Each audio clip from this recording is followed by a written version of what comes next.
The Buccaneers have won the toss, but they have deferred, so Kansas City will receive. Brady Quinn will be taking the field in just a moment. So the backup quarterback getting the shot, replacing the injured Matt Castle. Yeah, and he told us last night, Marv, he feels he's better prepared for this opportunity because of those experiences he went through in Cleveland as a young player.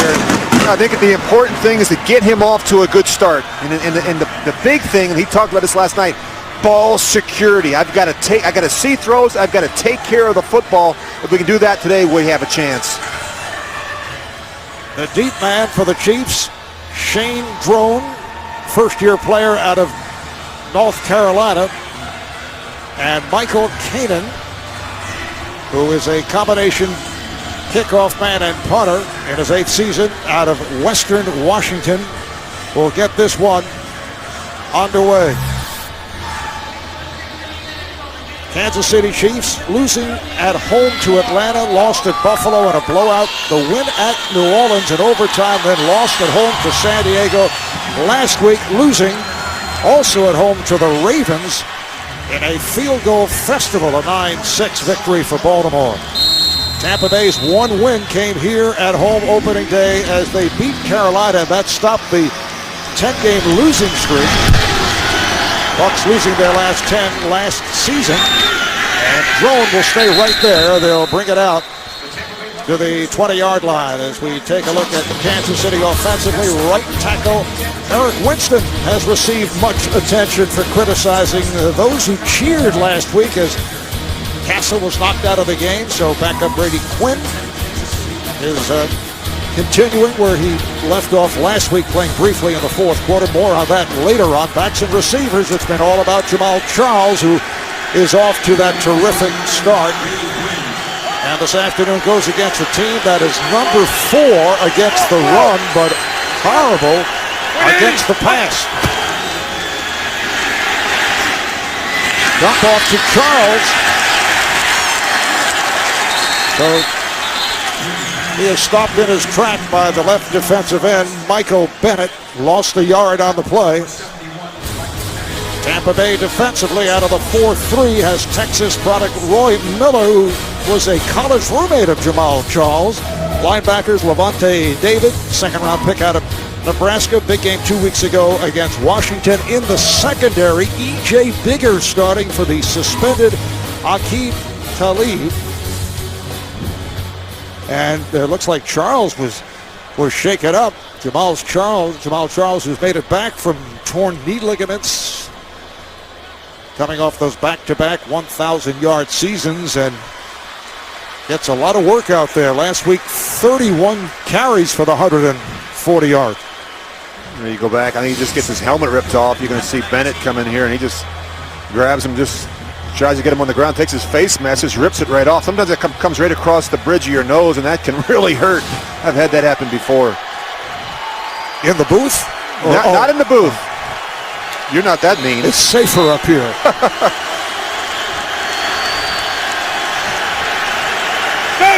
Sean Drone has come on for Charles. Play fake from Quinn. The swing pass, and nothing there.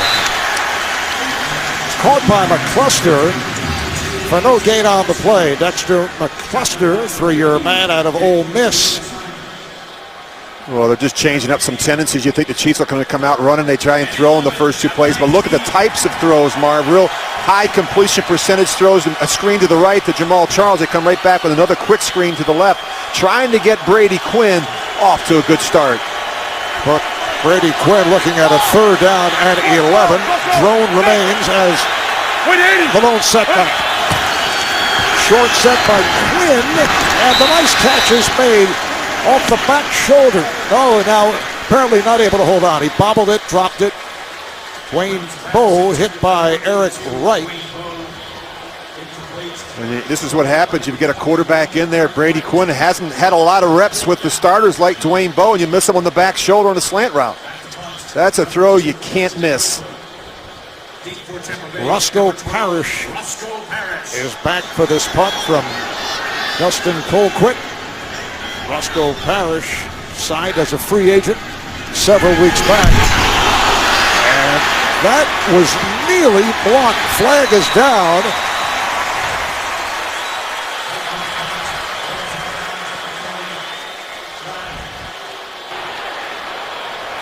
Holding number 52 of the kicking team.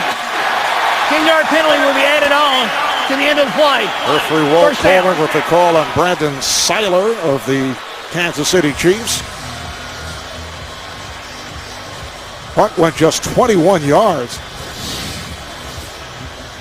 Well, they get confused right here, and they turn, looks like, might have even been Rondé Barber. They're just grabbing him. He comes clean up the middle. He might even get a hand on that one. Dustin Colquitt just doing his best to get that one out.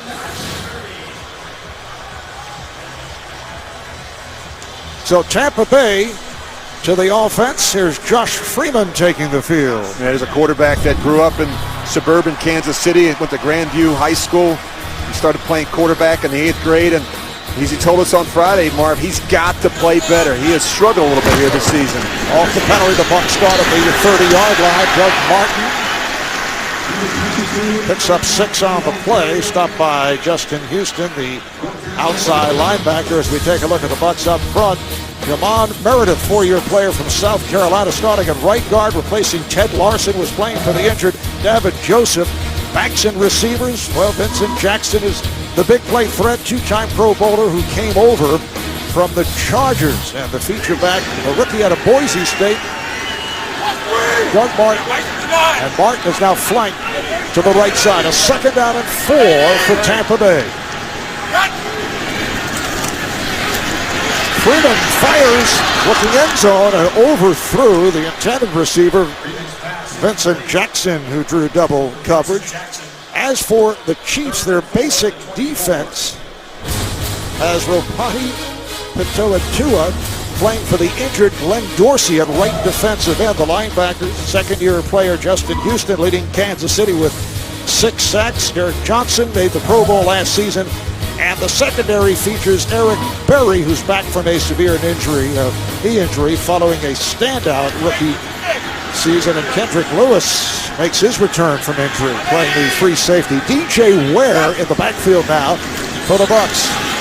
Freeman getting the time, able to dump it off, and has a 1st down. Connects with Tyquan Underwood. That's a 6-yard gain. And you just see Josh Freeman. He misses that first throw, comes right back, and an important 3rd down. He starts to his left. He works all the way back on the crossing route to Tyquan Underwood. It's a good job by Josh Freeman just working the progression in the system. 1st and 10 at the 18-yard line. Martin remains in the backfield.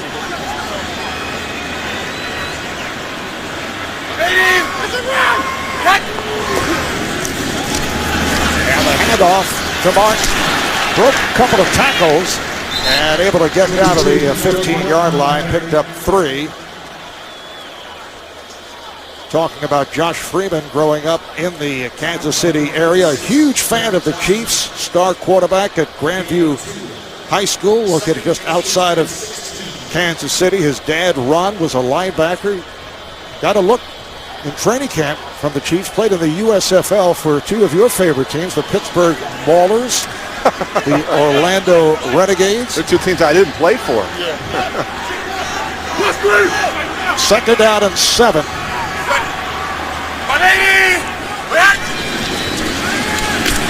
Freeman to the left, flat, and is picked off and is intercepted. Justin Houston to midfield and tackled from behind. The return of 42 yards by the outside linebacker, Justin Houston, a 2nd-year player out of the University of Georgia. Well, turnovers kill you at any time, but particularly in this part of the field. You get great field position, and you fail to convert and don't do a good enough job. After the return, illegal block in the back by the intercepting team. 10-yard penalty, 1st down. All right, so Walt Coleman with the call. The penalty is on the Chiefs, so they'll mark it off after the return by Houston. Back in Tampa, Marv Albert along with Rich Gannon. Kansas City off that interception. Starting out at its 36-yard line. Here is Charles to the outside. gets to the 40, picked up 4. Well, you go back and look at the interception. You've got to see the end man on the line of scrimmage. That's Justin Houston. They're just going to run a little flat route, and what happens is Houston's just going to buzz out right underneath it. And Josh Freeman never feels him. I mean, this is something this is just football 101. You've got to feel the flat defender. That's just a poor decision by Josh Freeman. In that previous series, Jamal Charles shaken up, but back on the field, along with the fullback, Nate Eachus. Charles with a big hole. Now that's Eachus on the carry, not Charles. Gets to the 45-yard line, picked up 5. Nate Eachus, a rookie out of Colgate, signing as a free agent. And in the starting lineup, in the absence of the injured Peyton Hillis. You know, it's one thing, Marv, to talk about, commitment to the running game. Well, the Chiefs, they live it. I mean, their foundation is the running game. It's not going to change regardless of who plays quarterback. Drone is now in as the featured back, looking for that first down as he took the handoff and looks to be inches short. Stopped by the weak side linebacker, Levante David. One of the problems the Chiefs' offensive line is going to have to deal with today is all the movement up front from the Buccaneers. They do a great job with their defensive line. They're fast, penetrating unit, a lot of stunts in games. And that I know in talking to Eric Winston last night, that's a concern of his. He says we've got to do a good job handling the front so that our backs can get up on the second level. So they bring out the yardsticks. Very close.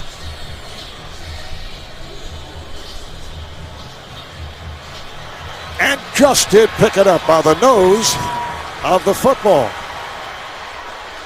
What do you see today, Rich, as the pass rush ratio last week? Once again, the Chiefs relying on the running game. They tried 51 rushes, only 17 passes. And they ran the ball a lot on third down. 3rd and 8, 3rd and 12. This is a team that wants to run the football, play great defense, and take their chances in the fourth quarter. There's Quinn throwing deep down the left side. Incomplete.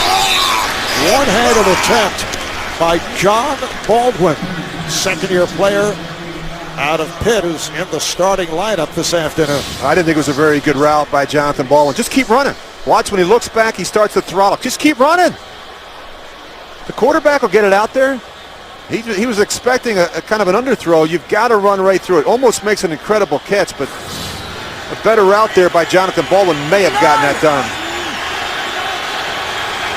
2nd down and 10. Kansas City from its 46-yard line. The inside handoff to Charles. Not much there. Jamal Charles averages 5.5 yards per carry.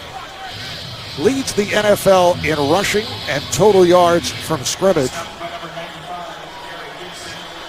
How about his all-time average? Jamal Charles just under 6 per carry. Look at that list. When we're talking a minimum of 600 carries, followed by Jim Brown, Deacon Dantala, Mercury Morris, Charlie Trippi. That's an incredible group, isn't it? That's some... 3rd and 7 for the Chiefs. And it is completed for a first down. Dexter McCluster. That's a 12-yard pickup and a first down for the Chiefs. Now, this is a guy they have to get more involved in the game plan. He played running back last year. They made the switch to put him at wide receiver. He's playing a lot more in the slot, and he can be a real weapon, I think, for Brady Quinn in the passing game. McCluster, a second-round pick in 2010, goes just 5'8", 170 pounds. They line up for the offset eye. 1st and 10 at the Tampa Bay 40-yard line. Went with a deep drop on the screen, completing to Charles.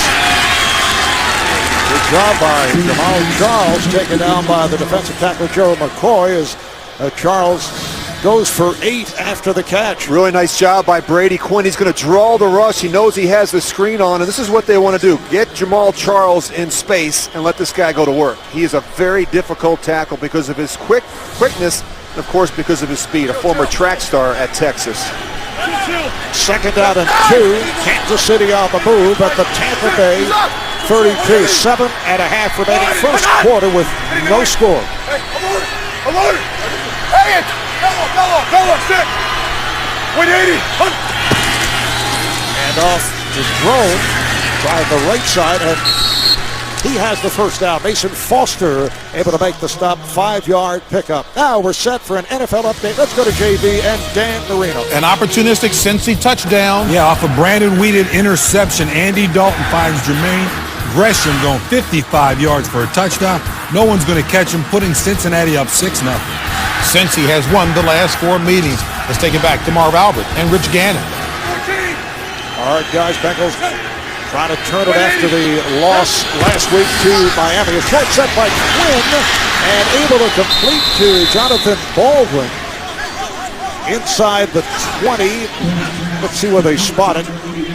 It is a first down for Kansas City, so this is a good-looking drive from Brady Quinn. Yeah, this little quick slant route, and they're throwing it on Biggers, who's taking the place of Aqib Talib, and that's a matchup you probably want to go after if you're Kansas City. They've got some big receivers with not only John Baldwin, but also Dwayne Ball. And there's going to be a lot of one-on-one coverage today because they're going to commit extra defenders to the line of scrimmage to stop the run. This is the 10th play of the drive. Charles turning his way,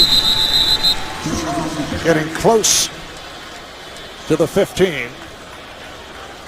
Kansas City Chiefs have not led in regulation time throughout this season. In their one win, it was an overtime victory.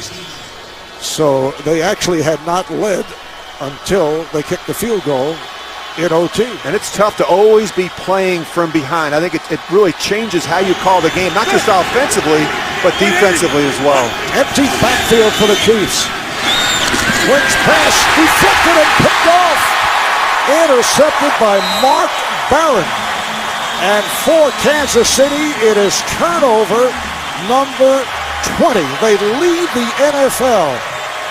20 turnovers, including 4 more last week in the game against the Ravens. So the Bucs stop the drive, and they will get back to the offense. The NFL on CBS is sponsored by Southwest Airlines. Find our fares online only at southwest.com. Charles Schwab. Let's talk about giving your portfolio a better chance to grow. Talk to Chuck. And by Toyota Care. Caring for you and your car. A moment ago, that interception by the strong safety Mark Barron for Tampa Bay, stopping a Kansas City drive that had gone 11 plays for 48 yards. They had the ball for nearly 6 minutes, but the Bucs take over off the roll. Freeman gets it out to Martin. He's at the marker, battling his way across the 30, met there by the left inside linebacker Javon Belcher, picked up 12. Talking about the Kansas City turnovers, I mentioned 20. That is easily the most in the NFL. Yeah, it's brutal, and you just put that number in perspective. Those turnovers had led to 67 points, and you look at the 49ers last year, for the entire 16-game regular season, they turned it over 10 times. The Chiefs have already turned it over 20 times through the first 5 games. Incredible. Tampa Bay 1st and 10 from their 32, just under 5 remaining in this opening quarter. Oh, it is picked off and then dropped. It went through the hands of Doug Martin, and Javon Belcher had an opportunity, but not able to come up with the football. And that's where I think they can really do a better job using Doug Martin. He can be such an asset in the passing game. Actually, this isn't Martin. Oh, it is Martin over the ball. It just goes right through his hands. He's anxious to get his head back around. He knows he's going to get squeezed by those 2 linebackers. Now LeGarrette Blount has come on for Doug Martin. Greg Schiano, head coach of the Bucs, saying we might see more of Blount here today. Blount off the handoff. He goes, 6 foot, about 250 pounds. Very difficult to bring down. Belcher did, but Blount picked up 4. And a completely different back than what you're used to in Doug Martin. It's a nice changeup. You bring in the big body LeGarrette Blount. He can push the pile. He's a guy that he's had a lot of success as well, and he's struggled a little bit with injuries early, I think, also in learning a little bit of a different system here. But they've got to get him more involved as they go along. Blunt says he dropped about 20 pounds from a year ago. 3rd and 6 for the Bucs. Now DJ Ware is the running back out of the gun.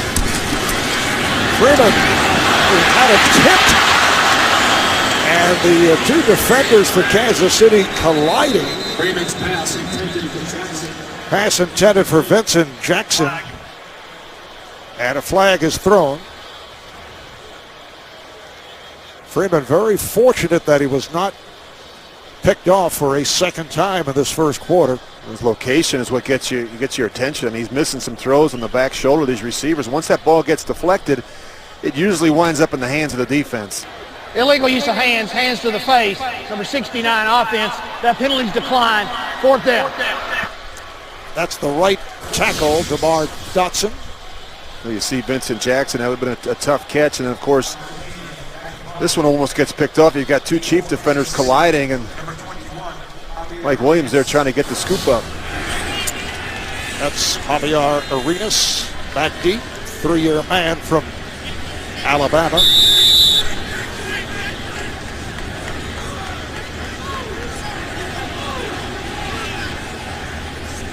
Buccaneers taking their time lining up. And it's a short punt, but they get the good hop. Arenas takes it on a high hop, and down he goes. It's a break for the Buccaneers. Aurelio Smith was right on the scene. Cheer somebody getting knocked out. It's sickening. It's 100% sickening. And I've been in some rough times on some rough teams. I've never been more embarrassed in my life to play football than in that moment right there. Well, the big story out of Kansas City this week during that home loss to the Ravens last Sunday when Matt Castle took the hard hit and went down as Brady Quinn started to make his way out of the field. Some Chief fans cheered, which is pretty absurd when you can see a player is down and hurt, and it turned out to be a concussion suffered by Castle. And then after the game, offensive tackles, you saw Eric Winston lashing out at the fans, and then afterwards made it clear that this was not a criticism of 70,000 people, but no matter what the number, I can understand his feelings as Drone gets the handoff, although many of those fans will say we weren't cheering the injury, we were cheering Matt Castle being replaced by Brady Quinn. Now, Rich, you have been the starting quarterback, a very successful starter for most of your years in the NFL, and you've been a backup. Usually backup's a very popular guy. Very popular. Yes, if things aren't going well, he's hearing the cheers. So what was your reaction to all that? You know, I think they caught Eric Winston right after the game. He was very emotional. You know, I think he's sticking up for his quarterback, his teammate, and his friend. And that is Drone able to break tackles and pick up a first down. He goes for 11, stopped by Barron, and a flag comes flying. Holding, number 74, offense. At the distance of the goal. What timing, the call on the right tackle, Eric Winston. Well, you know what? Again, as I said before, Mar, I really think he was trying to stick up for Matt Castle like any good offensive lineman would do. And I really don't believe his intention was to be critical of all Chiefs fans. I think there's a very small minority. I played in Kansas City for 4 years. I also played in Oakland for 6 years and had to go back to Kansas City. And I know what that crowd is like. I think it's one of the best crowds in all of football and the best fan bases. And I certainly don't believe Eric's intention was to be critical of all Chiefs fans. Second down, 11. And Jamal Charles hit back behind the line. A good job here by the Buccaneer defensive line. Eric Winston also telling us yesterday he apologized to Matt Castle. He said he did not mean to cause him any additional grief due to all the attention and his statements, and the incident, of course, received much national exposure. Yeah, and he just, he said what he did. He's not going to apologize for it. He felt like something had to be said. He's very supportive of his teammates, and I think the rest of the team appreciates that response from Eric Winston. 3rd and 11 inside the 5-yard line. This is Drone. Picked up a couple, but the punting unit will check in. This is a much different defense than what the Chiefs saw last week in Baltimore. This Tampa defense, they're quick up front. They're explosive. They penetrate. They've got these linebackers in Black and Foster and David that fly around and make a lot of plays at or around the line of scrimmage. Right now, the Tampa front seven doing a good job against this Kansas City run offense. The left-footed punter, Dustin Colquitt, who averages 46 yards per punt, but his earlier effort went only 21 yards, and a flag comes flying. False start, number 30, offense. Half the distance to the goal, still fourth down. It is on Jaleel Brown, so they move it back to the 2. And this is why the Chiefs are 1-4 right now. It's the turnovers and the mistakes, Marvin. They're not good enough to be able to overcome them, whether it's a drop ball, whether it's an interception, a fumble, a penalty that backs them up even deeper into their own end. In fact, Colquitt is back at the end line, right in the back of the end zone, and penalties have been a major problem. They have committed, coming into today, 23 penalties the past 3 games. And that was number 5 here this afternoon. And again, a flag. It's probably going to be on Tampa, I would think. False start, number 52, offense. Wow.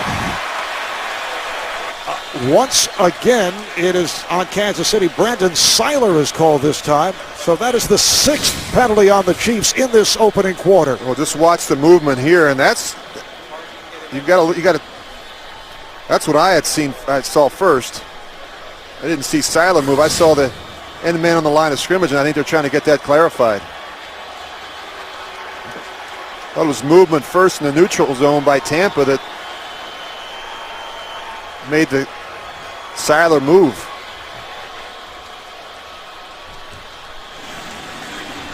Rick Schiano, the head coach of the Buccaneers. The defensive player was in the neutral zone prior to the offensive moving. Neutral zone infraction on the defense. 5-yard penalty, still fourth down. It is a penalty festival here in the final minutes of the first quarter. Yeah, just take a look right here, and then you're going to see Seiler's right here. So let's see who moves first. Yep. I'm surprised the official didn't catch that the first time. Dakota Watson was called for Tampa Bay, so that provides Colquitt with some additional room in the end zone. Roscoe Parrish back for the punt. And a beauty by Colquitt. Parrish behind his 30 has no running room. 30 seconds remaining first quarter. 62-yard punt. And the Buccaneers get the ball back. The NFL on CBS is sponsored by Pizza Hut's Big Dinner Box. All your favorites in one epic box. Pizza Hut. Make it great. And by the Home Depot. More saving, more doing. That's the power of the Home Depot. Beautiful 85-degree day here in Tampa, Florida.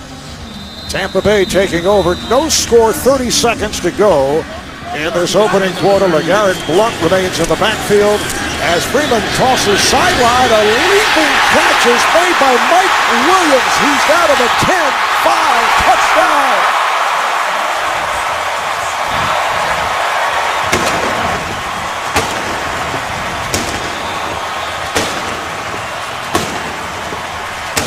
"62-yard catch and run."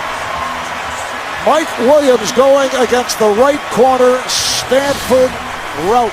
Well, we talked about giving these receivers a chance to make a play. A nice throw here. And, of course, Mike Williams does the rest. He just out-jumps Stanford route for the football. But that's one thing that Josh Freeman, I think, does as well as any quarterback in the league. His deep throws are fantastic. He's got the arm strength. He's got great trajectory on his throws, and he's willing to give these two big receivers a chance to make a play on the ball. Connor Barth comes on for the extra point.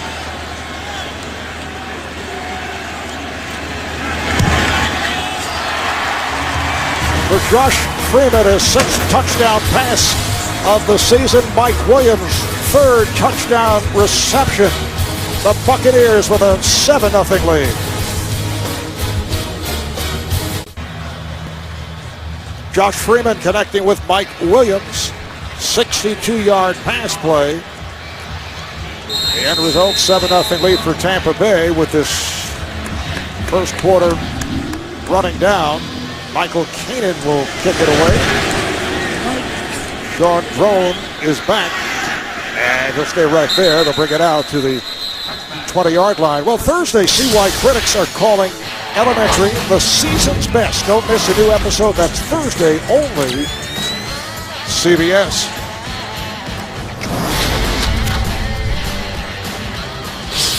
Kansas City Chiefs 1-4 on the season.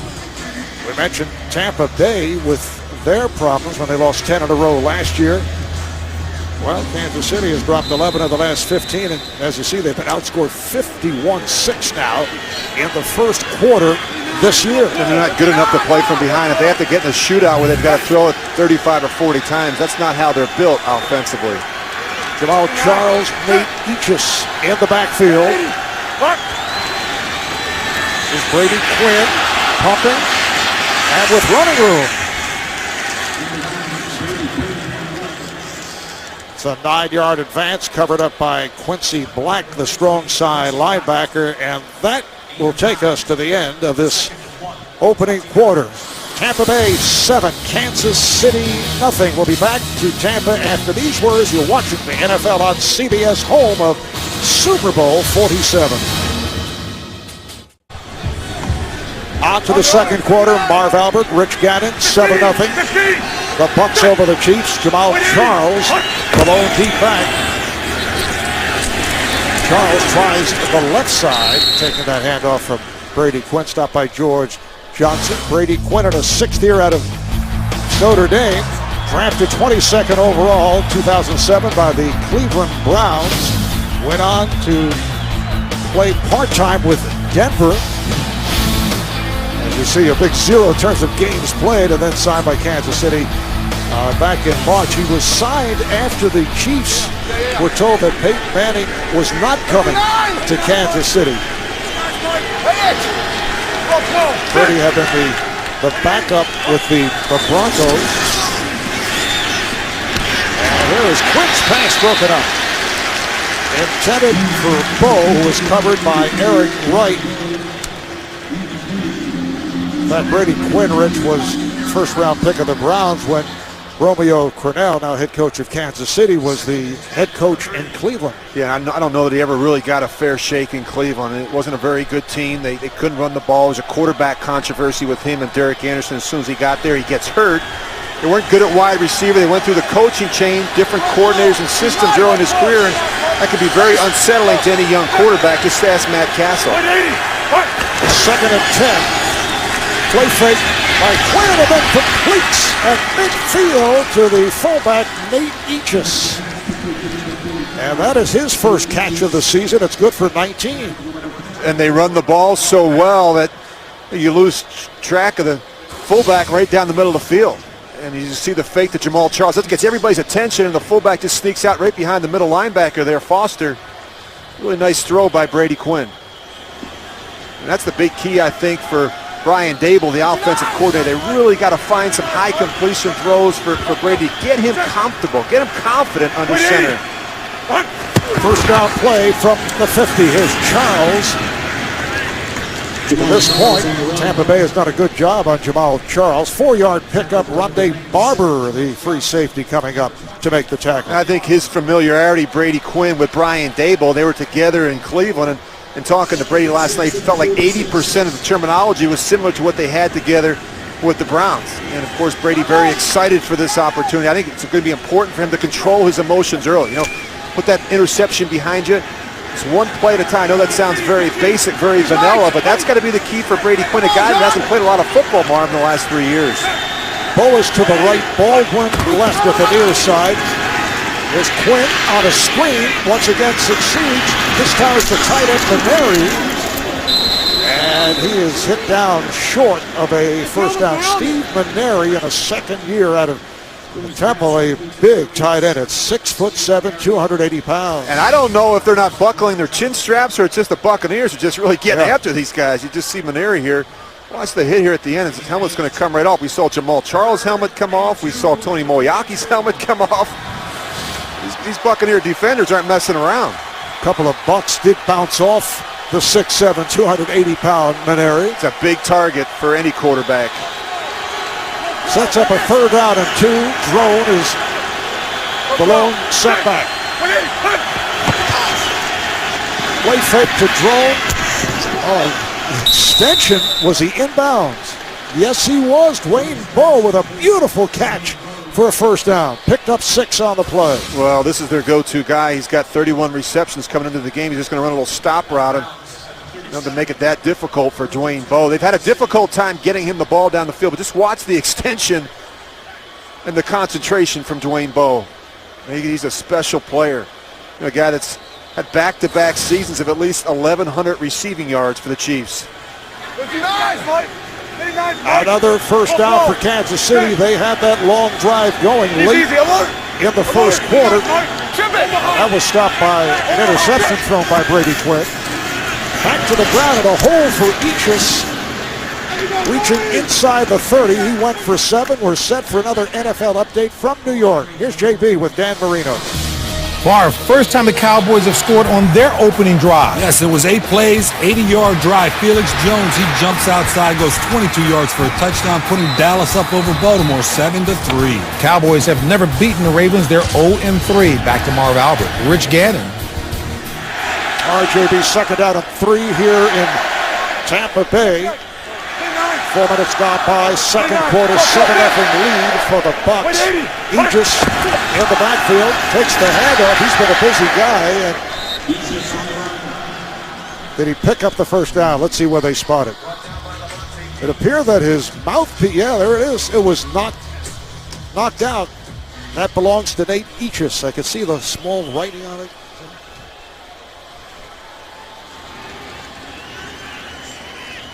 Well, apparently Aegis just short of a first down. It'll be 3rd and less than a yard. A little bit more balance. You see Kansas City 14 runs, 12 passes.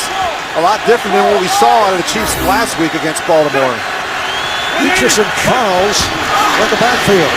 And again, it's Aegis trying to surge off that right side. And they're calling for the yardsticks.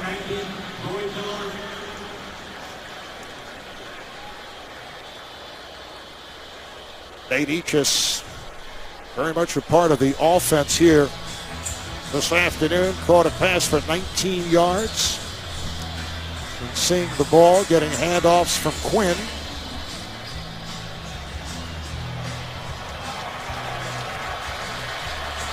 Aegis has carried 4 times for 15 yards, but again, he is short.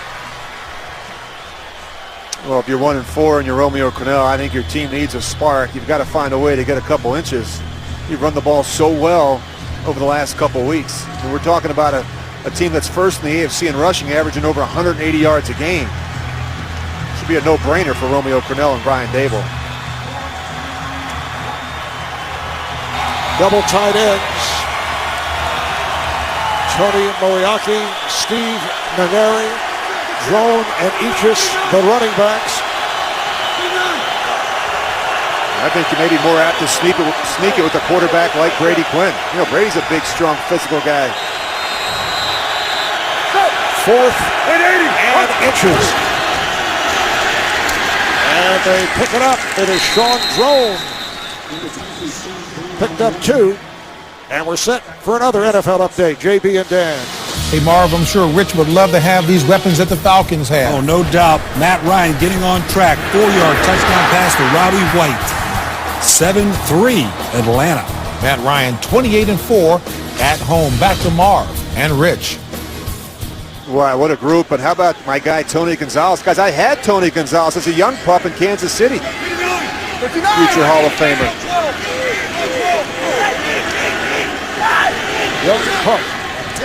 12th play of this drive, which started back at the 20. Here he is, went over the middle, completing. Dexter McCluster. Submarine goes for 9. Quincy Black, the strong side linebacker, made the stop. So better tackling to this point by Tampa Bay. Talking the other day with head coach Greg Schiano, saying that in the first half against the Redskins a couple of weeks ago, last week, the bye week for the Bucs, he said that was the worst tackling we've done all season, and then picked it up in the second half. Yeah, I thought linebackers and the secondary had some poor run fits, and they didn't tackle well against the Redskins. Hand off to Drone, and he is hit back behind the line. Gary Gibson coming up to make the stop. 6-year man out of Rutgers. Several former Rutgers players around this squad. Well, there's just nowhere to go. You get John Asamoah gets beat right away, and poor Shane Drone had nothing to do there but put 2 hands on the ball and make sure it didn't get knocked out. That's a loss of about 5. Now Charles returns to the backfield. Third down and 6. 3 tight ends for the Chiefs. Wynn feeling the pressure, and the pass intended for Baldwin. Well, this is just an example of a quarterback that hasn't had a lot of reps lately. You get used to the speed of the game. Brady Quinn's got time here to set his feet and make an accurate throw. You watch him he's gonna fade away. Trust the protection. The back is coming. Sit in there. You're gonna get hit, but make a more accurate throw. At least give Baldwin a chance to make a play. So Ryan Suckup will attempt from 38 yards away. As you can see, 10 of his last 11, or 10 for 11 on the season. He's hit his last 9 straight. And this one is good. So Kansas City on the board, 7:45 remaining in this first half. 7-3 lead for the Buccaneers. Good friend of Rich. I saw the two of you chatting amiably. Pre-game. Yeah. 15 plays, 59 yards, 7.5 minutes of possession for the Kansas City Chiefs, but settle for a 38-yard field goal. That, incidentally, the longest drive of the season for the Chiefs, 15 plays. Aurelius Ben on the return, and a flag comes flying. Picked up 18 on the kick return, depending on this penalty.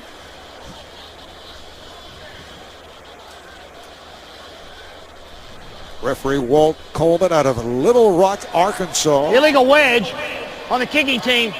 Half the distance to the goal. First down. Illegal wedge will bring it back. And Josh Freeman will make his way back out of the field. The NFL on CBS is sponsored by Audi. Truth in engineering. The Samsung Galaxy S3. The next big thing is already here. And by Bridgestone. Our passion for performance knows no bounds. Bridgestone, official tire of the NFL.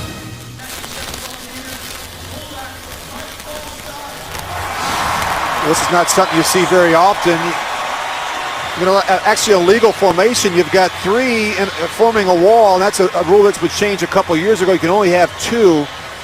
You've got too many men in the wedge, and that's called by the referee, Walt Coleman. It happens right in front of his eyes. That's more of a safety measure to eliminate the head-on collisions in the return game. Second penalty was called on Tampa Bay. They have an offside and that illegal wedge. 5 have been handed out to Kansas City. So the drive will start this time back at the 7-yard line. And LeGarrette Blount in the backfield, coming out for Doug Martin.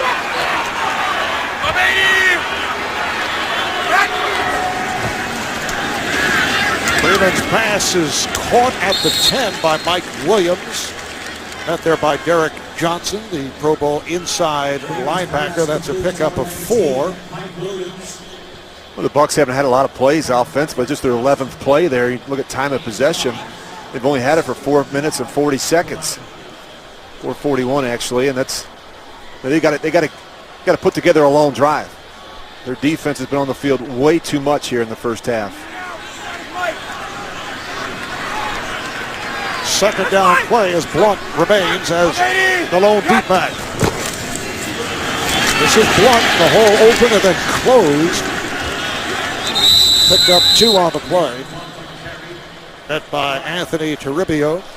Well, you can get live score updates for all of your favorite teams. We'll get to that in a moment as a flag has been tossed. Holding, number 76, offense, at the distance to the goal, still second down.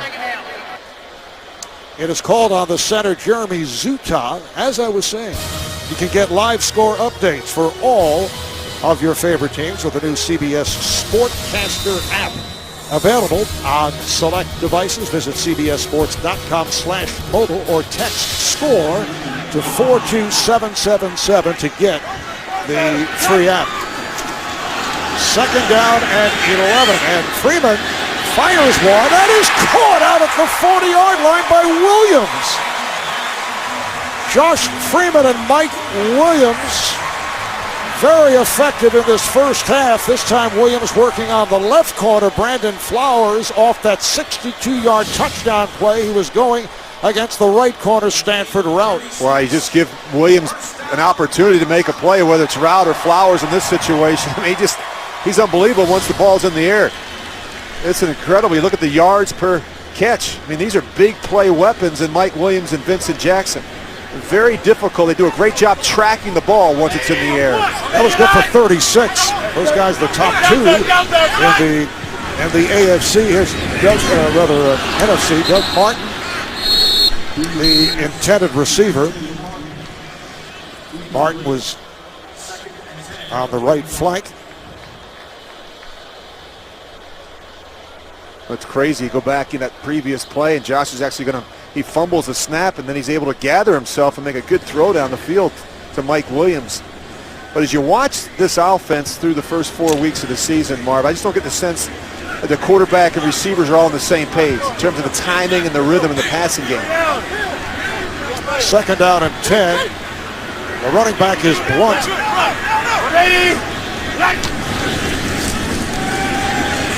Freeman faking the handoff, and then he goes deep downfield. The flag is thrown. Pass once again intended for Williams, who was covered by Flowers, or trying to cover Williams. Prior to the pass, holding, 24, defense. And that is the penalty, automatic first down. Left corner, Brandon Flowers, who is having his difficulties off this nice move by Mike Williams. Yeah, double move. They're just going to run a little stutter, and he's going to go right by him. And you see Flowers, he's got his eyes in the backfield, and he grabs him knowing that he can't give up a touchdown. His corners panic. Boy, Mike Williams is doing a really nice job. Good patience with his route running. Doing a nice job selling the move. Got to keep finding ways to get Williams and Vincent Jackson the ball down the field. Mike Williams, in his 3rd season out of Syracuse, 4th-round draft pick 3 years ago, had 65 catches last year. In this first half, 3 for 103 yards, including the touchdown. Freeman getting protection and running out of the pocket. It's the first time we've seen Freeman look to run as he was in trouble, couldn't find anyone, and made his way to the 45, but by Derek Johnson, picked up 7. Well, they went out and got Mike Sullivan, their offensive coordinator. He's a first-time play caller, former wide receiver coach with the New York Giants. I think he's done a really nice job, not only installing this system, but really working with the quarterback. He wanted to clean up the decision-making and some of the mechanical issues, which I think were more footwork-related in terms of Josh not setting his feet, sometimes throwing off balance last season. That's where a lot of the problems hurt Josh Freeman, but Mike Sullivan has done an excellent job so far with this offense. Second down and 3. And here is Freeman throwing downfield. First, Vincent Jackson not looking, and then he turned, and the pass was slightly overthrown. This time Jackson working against route. These cheap corners right now, Brandon Flowers and Stanford route, really struggling with these bigger receivers. Look at Vincent Jackson, just goes right by him A better throw there by Josh Freeman gets it done. And one of the problems is he's trying to keep him outside because he knows that the corner has help inside from the safety. He was trying to push Vincent Jackson back toward the sidelines. DJ Ware checks in. Aurelius Bent is flanked wide left side. 3rd and 3 out of the gun. Handoff. Ware. He has the first down. Covered up by Justin Houston. Picked up 6 on the play. You know, Rich, you look at time of possession, which often doesn't tell what the actual story is when you look back at the game. But here in this first half, Tampa Bay has had the ball for just 7.5 minutes. Kansas City for close to 18 minutes. Yet the Buccaneers here on the move, and they have a 7-3 lead. And you always worry about one of your units, whether it's offense or defense, wearing down because they're playing too many snaps. Particularly with the heat here in Tampa. Freeman with time, and again lofts it deep down the left side, and it is over the head of Vincent Jackson. Stanford route on the coverage once again. You can join the NFL and the American Cancer Society in the fight against breast cancer by supporting a crucial catch campaign. Visit NFL.com/auction to bid on authentic NFL pink gear worn by players and coaches.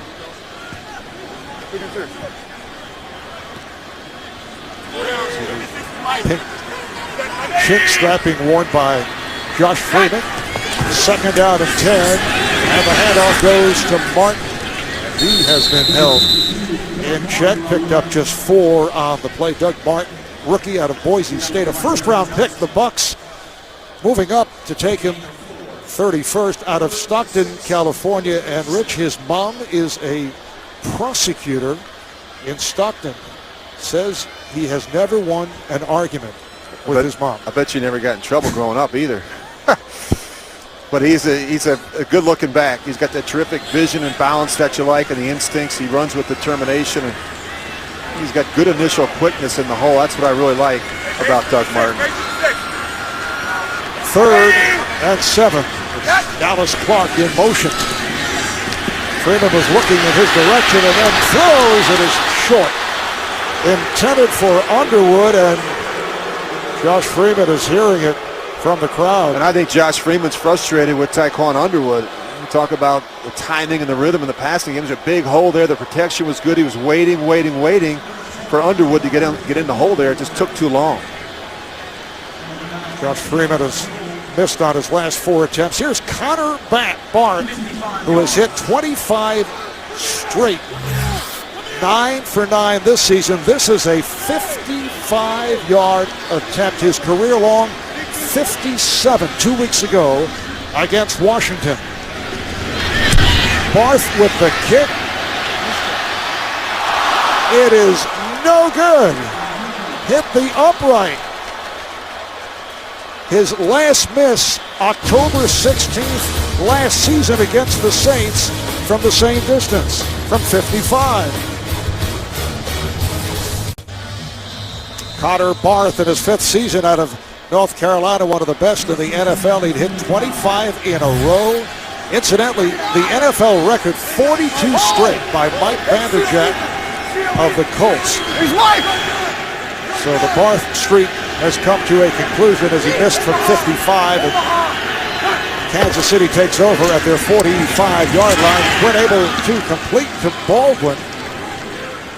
That's good for 9. Coming up on the Verizon Halftime Report, join JV, Dan, Shannon, Boomer, Coach Bill Cowher for all the latest NFL scores and highlights. A look at the guys getting ready. They've had their snacks from the green room, which they say is very well catered, Rich. Sure all coming up. Verizon Halftime Report. Jamal Charles now flanked wide to the right. 2nd and 1 movement. And the flag. I had that in my notes. Neutral zone infraction, number 71, defense, 5-yard penalty, first down. Called on Michael Bennett, the left defensive end. I thought they were susceptible to the hard count based on my film study. And Yep. Wow, film study. Susceptible to the hard count. Let me ask you something. Just didn't make that up, Marv. I actually studied film this week. Well, is it on a big reel? Yeah, that 9 millimeter. I use the 9 millimeter. I use the 9 millimeter. Hey, Lucy! Fill it on! Fill it on! Fill it on! Fill it on! Omaha! Coaches and quarterbacks always say film study as Charles is taken down for a loss back behind the line. Combination of Roy Miller and Levante David making for a 5-yard loss. As we come up on 2 minutes remaining in this first half, we'll be back after we check out some more film. And back here in Tampa, you get a good look at Bill Sheridan right there in the middle of your screen. I think that's an interesting stat, Marvy. Look at that, 41 negative plays. That's the most this season, even though they've played one less game. Do a great job, as we talked about in the open, penetrating the line of scrimmage. You get a lot of tackles for losses. 2 minutes to go in this first half.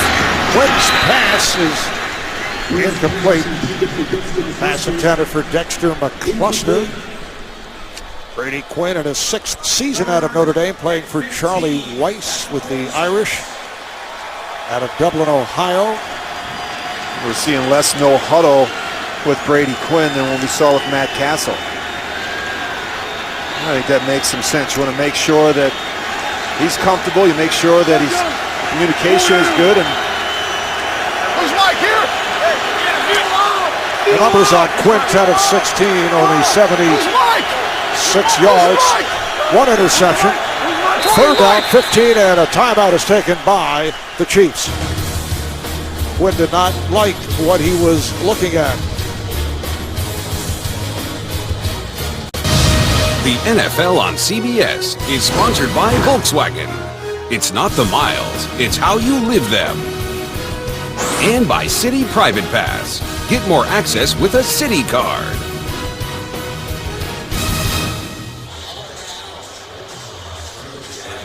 Back in Tampa, a 7-3 lead for the Buccaneers over the Chiefs. 3rd down and 15 for Brady Quinn. And his Chiefs, Sean Drone, is in the backfield.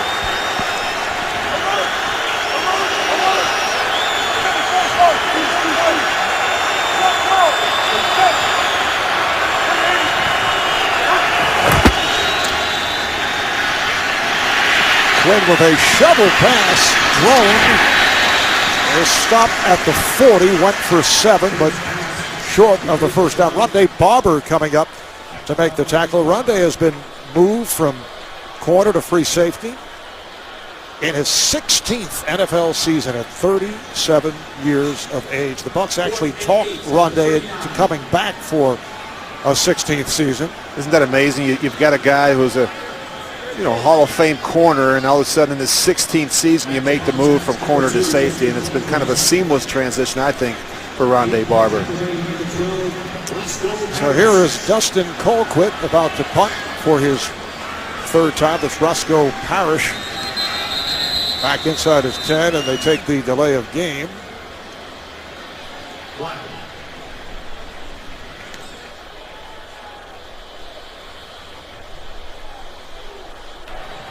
Delay of game, offense. That penalty is declined. Still 4th down. So Walt Coleman talking with the head coach Greg Schiano, asking if he wanted to take the penalty.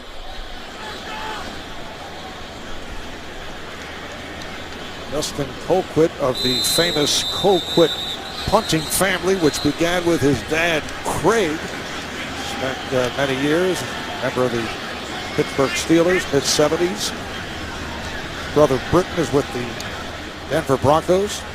His cousin Jimmy played for the Seahawks in the 80s. It was a very talented group, and as you look at Dustin Colquitt, I think he's one of the best in the business at pinning, at coffin corner kick, just pinning teams down inside the 20.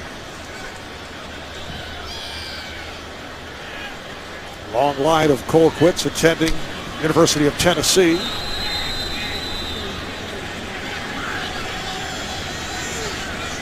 Colquitt from midfield with 1:05 remaining in this first half.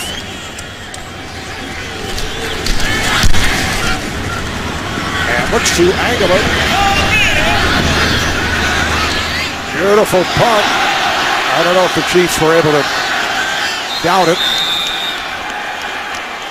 Or did it skip into the end zone?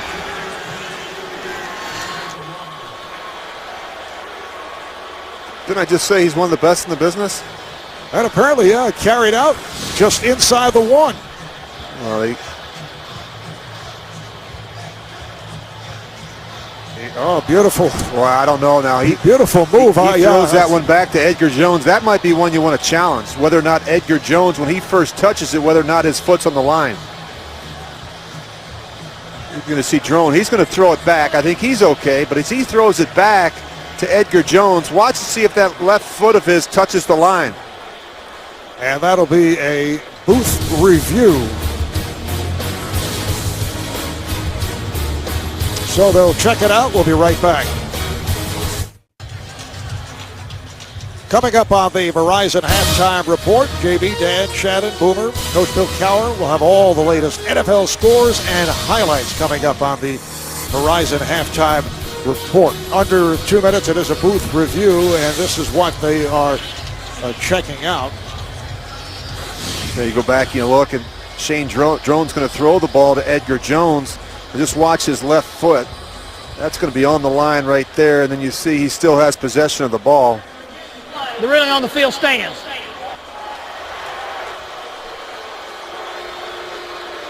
Might I miss something there? Very succinct message from the referee, Walt Coleman. So the ruling on the field stands, and they said that it was successfully downed inside the one. Yeah, it looks to me like his foot's on the line right there, and he still has possession of the ball. Maybe I'm missing something there. Well, the Bucs start out just outside the goal line, and it's Josh Freeman looking for some room on a keeper. Picked up a couple, and a timeout is being called by Kansas City with 46 seconds to play in this first half. That's the first timeout for the Chiefs. Tampa Bay has used all three. Wednesday in prime time at JB, Phil Simms, Chris Collinsworth showcasing America's favorite game with their own unique style inside the NFL. Wednesday on Showtime. It'll be a 2nd down and 7 for the Buccaneers.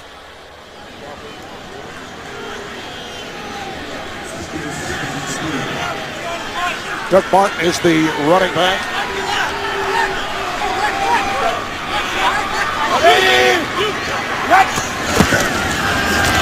And Martin looks to turn the corner and does. His best run of the day. It was cut off by the strong safety Eric Berry. Martin goes for 10 and a Tampa Bay first down. You'd love to run the ball behind the left side of that offensive line. You've got the Pro Bowl over there, Carl Nixon, Donald Penn, and that's really where the experience and production is in the running game.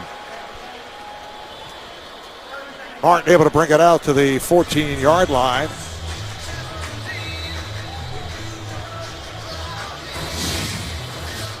Well, this is an area I think they're going to be a lot better. You think about the Bucs last year, they were the worst rushing team in football, and that's really why they went out and drafted Doug Martin in the first round. So the timeouts posted a correction. Tampa Bay with 2 left, and Kansas City has 1 left.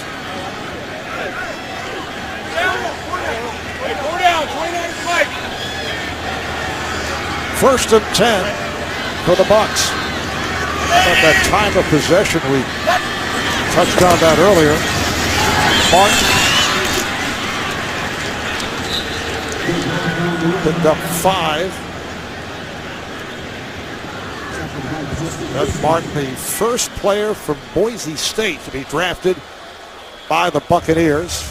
Time running out in this first half. Tampa Bay with a 7-3 lead on Kansas City. The big play, the 62-yard touchdown pass from Josh Freeman to Mike Williams. We'll be back with the Verizon Halftime Report after this message And a word from your local station. You're watching the NFL on CBS, home of Super Bowl 47. Where else would you rather be? Freeman to the left flat, and it is picked off and is intercepted. Wentz pass deflected and picked off. The leaping catch is made by Mike Williams. He's down to the 10-5 touchdown. We welcome you back to Tampa, Florida. As we head to the second half, the Buccaneers have a 7-3 lead on the Chiefs. And now the Droid Razor M play presented by Motorola. This easily the no question big play of the first half as Freeman connected with Mike Williams. Josh Freeman, the quarterback, throwing the touchdown pass. Mike Williams out of Syracuse, able to make at that time his third catch of the first half, and it's a 7-3 lead. And Rich, I think as we look back at this first half, what stands out is the fact that Tampa Bay has held Jamal Charles, the NFL's leading rusher, to 7 carries, 8 yards. Yeah, Tampa's done a great job defensively, and Kansas City, Marv, has really struggled to get the running game going. Just 40 yards rushing today. As you mentioned, just eight of it coming from Jamal Charles, a guy that came into the game leading the National Football League in rushing, averaging almost 6 yards a carry. They have not had an answer for all the penetration that we've seen from that Tampa front seven. And they've not been great on third down either, just 3 of 8 on third down. And so kind of a low-scoring affair, which we anticipated coming in, but neither team able to generate a lot of explosive plays on the ground. You see the season average for Jamal Charles, who comes off that 140-yard performance against the Ravens last week. Tampa Bay will receive to get the second half underway. Aurelius Ben had a notion to run it out. He'll stay right there. They'll bring it out to the 20-yard line. When you go back and look at the first half stats, look at this, the yards per play difference. Josh Freeman's only completed 5 throws, but they've gone for 122 yards. Some big plays to Mike Williams, and we just talked about a second ago, Marv. Just they can't get Jamal Charles going on the ground. But look at that time of possession. It really doesn't tell you the big story in the game. Just Kansas City has not been able to convert and make some big plays either on the ground or in the air. Freeman overall 5 for 13, 122 yards. 1 touchdown, 1 interception.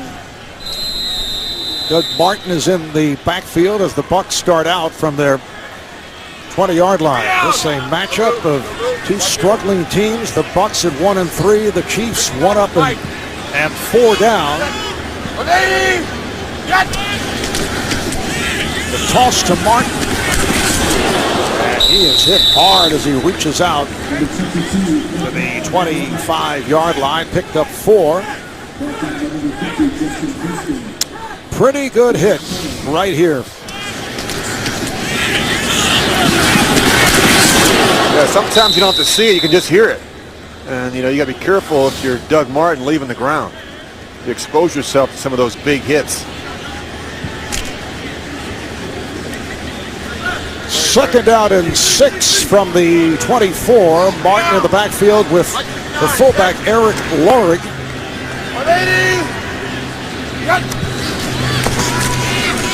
Freeman with time, throws underneath, and it's caught by Vincent Jackson for a first down. Stanford route on the tackle, and that's a 15-yard pass play. Yeah, he's going to wait till he goes into that second window. He sees the linebacker, Derek Johnston, overrun it, so he's going to wait until that second hole right there.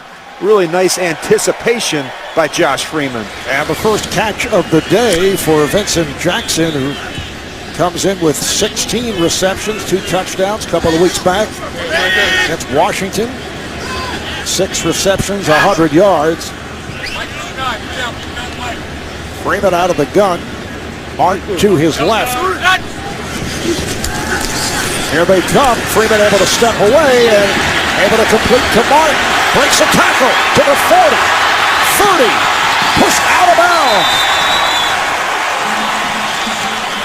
Pushed out by the combination of Kendrick Lewis and Stanford route. That's a 42-yard play off the catch.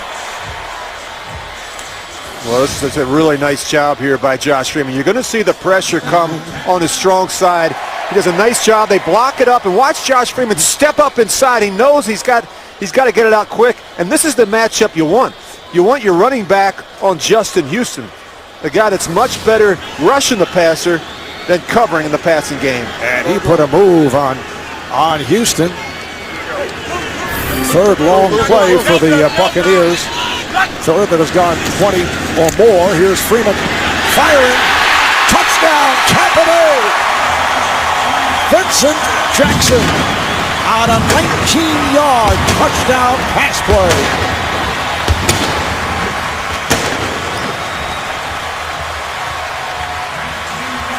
Well, you talk about a big play threat and Vincent Jackson.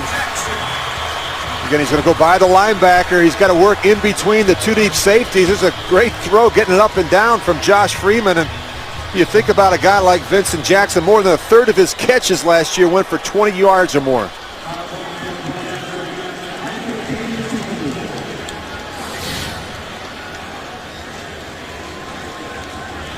There's Connor Barth for the extra point.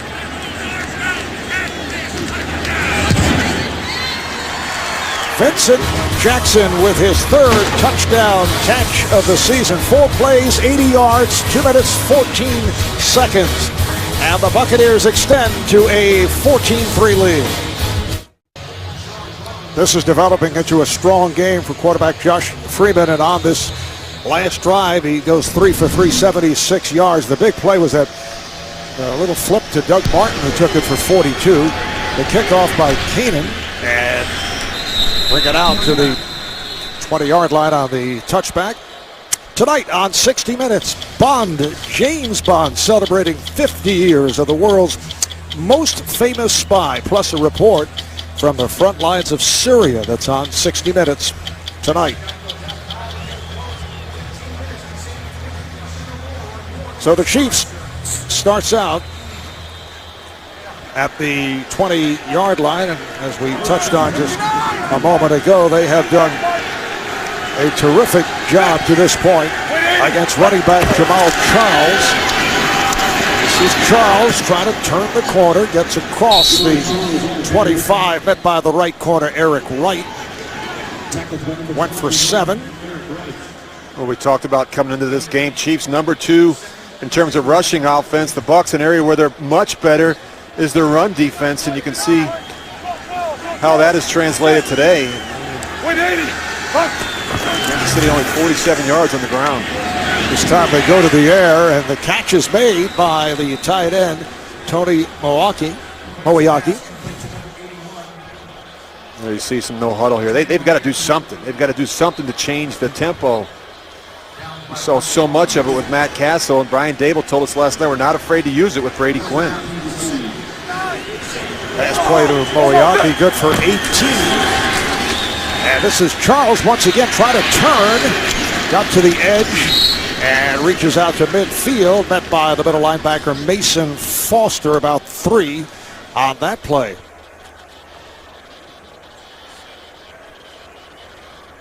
I talked to Romeo Cornell about Jamal Charles last night, and I made the comment to him, the only thing I don't like about Jamal Charles is I think he takes himself out of the games at times, and Romeo reminded us he's a sprinter, not a marathoner. When you say takes himself out, he has to come out for a breather. Yeah, he's just, it's how he's built. Quinn's pass was knocked down.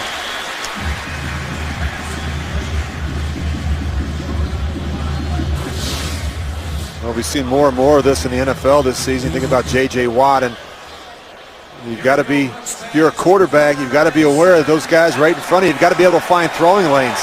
There's a really nice job there by Roy Miller, just getting that left arm up and knocking that one down. Brings up a 3rd down and 7. Charles in the backfield.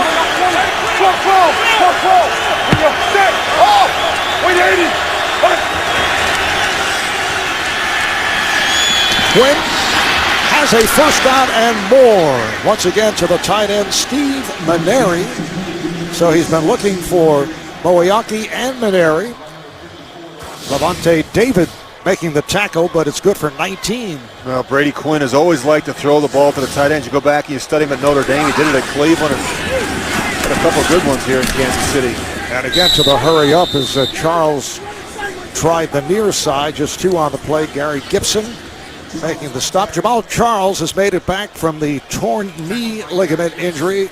He had come off back-to-back 1,000-yard seasons, made the Pro Bowl in 2010. Second down and 8. The Bucs with a 14-3 lead on the Chiefs. This time out of the gun. Weren't able to complete to Dexter McCluster at the near side inside the 30. Picked up 3. E.J. Biggers on the tackle. Biggers starting at the left corner for Aqib Talib, who it was announced yesterday was suspended without pay for 4 games for violating the NFL policy on performance-enhancing substances. 3rd down and 5. Sean Drone in the backfield for Kansas City. Quinn's pass is intercepted, taken away by Rondé Barber, and Barber will go all the way. 5 touchdowns.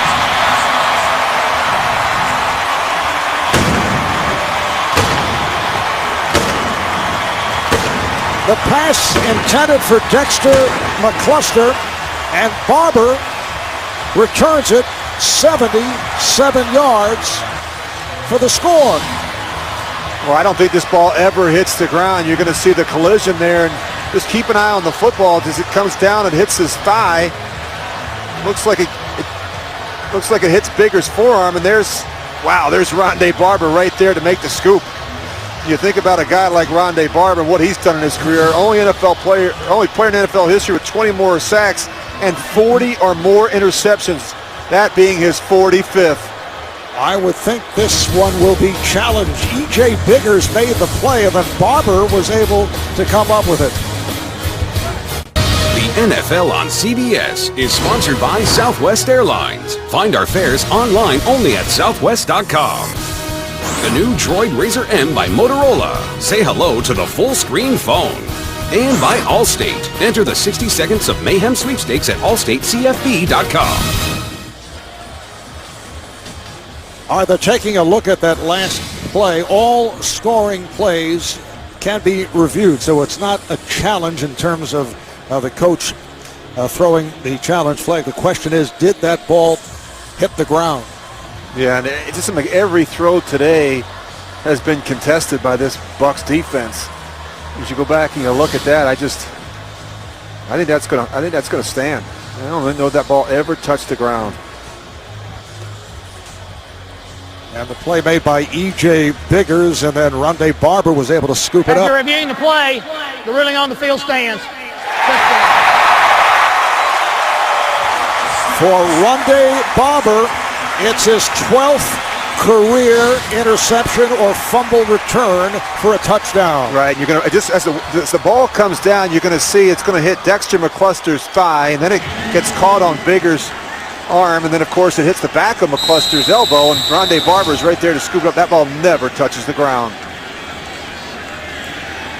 This is Connor Barth attempting the extra point. It's a huge play, and another turnover committed by Kansas City. Once again this week, players and officials are wearing pink gear as part of the NFL's A Crucial Catch campaign supporting the American Cancer Society. Both Chiefs and the Buccaneers urge you to support this worthwhile cause. Well, they've changed it to a 78-yard return. Picked up a yard on it by Rondé Barber for his 12th career either interception or fumble return over his illustrious career. Another nice boot by Kanan, not allowing the return. So they'll bring it out to the 20, and we will check in with JB and Dan Marino for this NFL update. Marvin Rich, this hasn't happened often. Oh, yes, 108 yards. Jacoby Jones goes. This ties an NFL record. 108 yards, 24-13 Ravens. Only the 3rd time in history that has happened. Let's send it back to Marv Albert and Rich Gannon. Oh, action-packed the last couple of minutes around the NFL. Former Houston Texan, Kobe Jones. Well, the Ravens are tough at home. Charles in the backfield takes the handoff. That hole opens up on the right. There goes Charles out to the 40 and is bumped out of bounds. And Jamal Charles coming alive in this second half. John Baldwin with a nice block. And that's good for 22. And out he goes. And that's the thing that bothers me a little bit about Jamal Charles. I think he's their best player. But every time he's got a big run, he comes out. And, you know, that hurts their offense. That hurts their production when he's on the sidelines. Sean Drone has checked back in 11 carries, 42 yards now for Charles. Hand off to Drone, not much there. He's met by Martin Barron, the strong safety. There's another negative run, and that's we've seen a lot of them today from this Tampa defense. That was one of the concerns that the Chiefs had coming in. They had 9 negative runs last week against the Ravens. They need to eliminate the negative runs. It's been a big problem. That gets them backed up, and it makes things even more difficult for these quarterbacks on third down. Drone losing a yard on the play, and here is Quinn.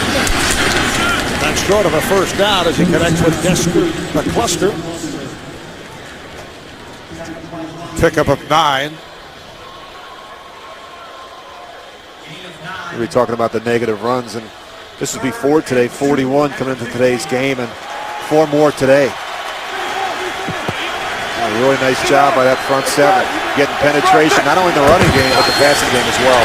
It's thrown, and it's another loss on the play as Gibson and David Quick to get to the ball carrier, Sean Drone. It's a loss of 2. And this is an offense that's willing to run the ball on third down. They actually ran at 40% of their third down drives this season. And that's what they do. I mean, they're going to run the football if it's 3rd and 3 or less. 4th punt of the day for Dustin Colquitt, back behind his 35, and Roscoe Parrish is back by his 10-yard line. Roscoe Parrish, 8-year man from Miami, twice led the NFL in punt returns, while with Buffalo, and a penalty marker comes flying.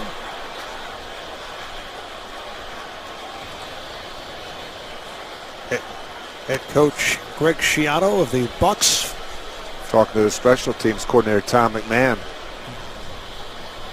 We might have had 12 on the field trying to make a substitution there. Coach Schiano very involved in every facet of this First team. Team timeout, Tampa Bay. Called timeout prior. Tampa Bay taking a timeout. Greg Schiano in his first year as an NFL head coach following 11 years at Rutgers, turning the program around. He is a former defensive back coach for the Bears for 3 years. And Rich, he's taken 6 assistant coaches plus the strength coach and his secretary, Pat. That's right, Pat came down with him from Rutgers in New Jersey to the Tampa area. Yeah, it's never easy trying to change a culture that led to a team throwing in the towel a year ago and losing 10 consecutive games to close out the season. I mean, he quickly came in here and turned up the intensity levels in practice. He shipped out players that were not on board with his philosophy and schemes, and a much different standard exists around here now, and one that emphasizes discipline and attention to detail. So once again, Colquitt gets set to punt to Parrish. Over the head of Parrish, and Chiefs are able to down it inside the 5-yard line. Goes down as a 50-yard punt. 21-3, Bucs over the Chiefs. The NFL on CBS is sponsored by DirecTV. If you call yourself a sports fan, you gotta get DirecTV. And by Jeep. Visit Jeep.com to learn more.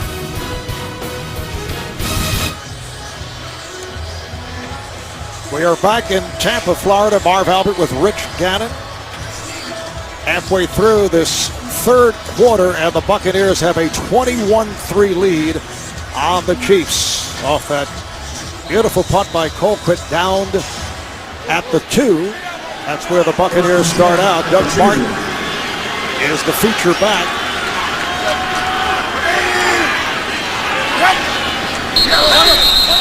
And off the count, someone jumped. False start, number 5. Offense, Wow. half the distance to the goal. It was the Still first quarterback. down. That's Josh embarrassing. Freeman. I can't say it's ever happened to me for getting the snap count. I'm just teasing. But if you're going to do it, that's probably a good spot to do it. Doesn't really cost you too much there. This is a good time to use the hard count. That's what Josh Freeman should be doing, using the hard count, trying to get the Chiefs off sides. I could see that happening, but it must feel really good. Well, you got to walk away and look at the center like it's his fault for not snapping. Exactly.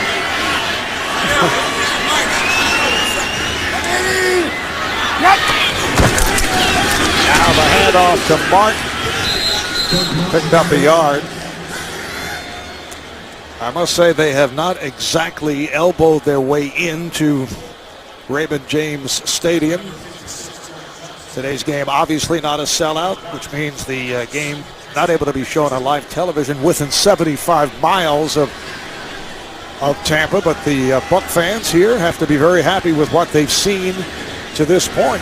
Yeah, it's a process. You know, they didn't get off to a great start this year, 1-3. They had the bye week and they went back and cleaned some things up. And I think this is a much better football team here now. You look at how they've played offensively. The defense, I think, has been the big story through the first 40 minutes. Play fake. And then the swing to the fullback, Lorig, who works the sideline and has a first down. Eric Lorig pushed out by Javon Belcher. And that is a 16-yard pass play. Well, that's what you need to give yourself a little bit of room coming out. It all starts with the play action, and they turn the fullback loose in the flat. And Lorig, he just does the rest. He is actually a blocking fullback, although that is his 6th reception of the season. How about Tampa Bay averaging nearly 10 yards per play? First down at the Tampa Bay 18-yard line. Martin with a nice cut. Met by Eric Berry, picked up 6. Talk about the Buccaneers and what kind of season it has been, 1-3 coming into today. The 3 losses have come by a total of 15 points, and that goes back to what we've talked about in the past, the old "you are what you are" statement that Bill Parcells would always bring up. But this is the type of game that if the Buccaneers hold on and beat the Chiefs, that could be the start of something good. Next week home for New Orleans, and they have Minnesota at Oakland. Out of the gun, here is Freeman taking a hit. The ball came loose.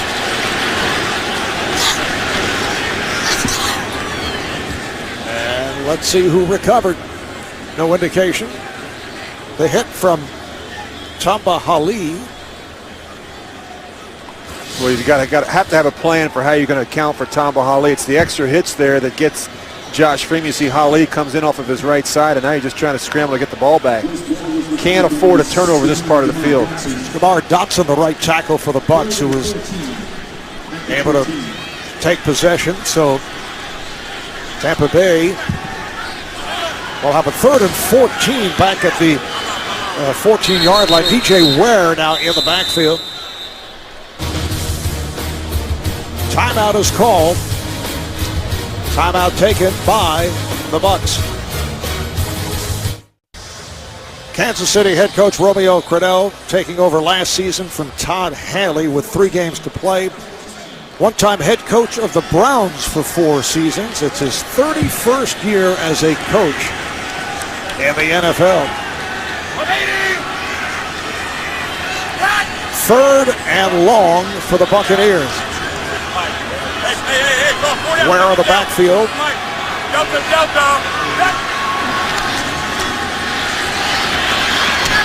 Freeman goes short range. Mike Williams, who was a favorite target in the first half, goes for 10, short of the first down. Flowers and Arenas combined to make the stop. Well, a good look at Romeo Crennel, and I think he did made the right decision, Marv, the second time around, continuing to call the defense, just as he did the last 3 games of the season a year ago. I never understand how these coaches get these jobs because they're good at what they do. In Romeo's case, they're calling the defense, and then they hand it over to somebody else who wasn't as qualified or talented. That's what he did in Cleveland the first time, and he got the opportunity to be the head coach. Second punt from Michael Keenan. Javier Arenas to the 25-30 and bumped out. 54-yard punt. Well, nobody knows the game like a quarterback. We say that around here all the time. All the time. Don't miss Rich Gannon, Phil Simms, Steve Berline, and special guest Dan Marino on NFL Monday QB. That's tomorrow, 6:30 Eastern, only on CBS Sports Network, the 24-hour home of CBS Sports. If memory serves me correct, that's 2 straight appearances for Dan Marino, which is a record-setting 2 straight. We might have to start paying him more. We had Dan Fouts on last week and Marino this week, and it's a lot of fun doing that show. Kansas City 1st and 10, and the pass is completed to Maneri. So the tight end's very much in the action. That's a pickup of 8. And part of the problem is they can't get the ball to their best wide receiver, Dwayne Bowe. He's been kind of quiet today. When you go back and you watch the first 4 games of the season, a lot of short and intermediate routes. They haven't been able to get the ball downfield to Dwayne Bowe. Bowe, their leading receiver, 31 catches coming in. Just 1 reception today for 6 yards. Charles is taken down by Mark Barron for a loss of 2. Well, this is why they went out and drafted Mark Barron in the first round. You just see he just times this thing up perfectly. They don't even block him. I mean, he just flies right in there. The back's got nowhere to go. Mark Barron, he's played a lot of quality snaps already for the Bucs. Very physical, strong safety. 7th overall pick in the draft out of Alabama.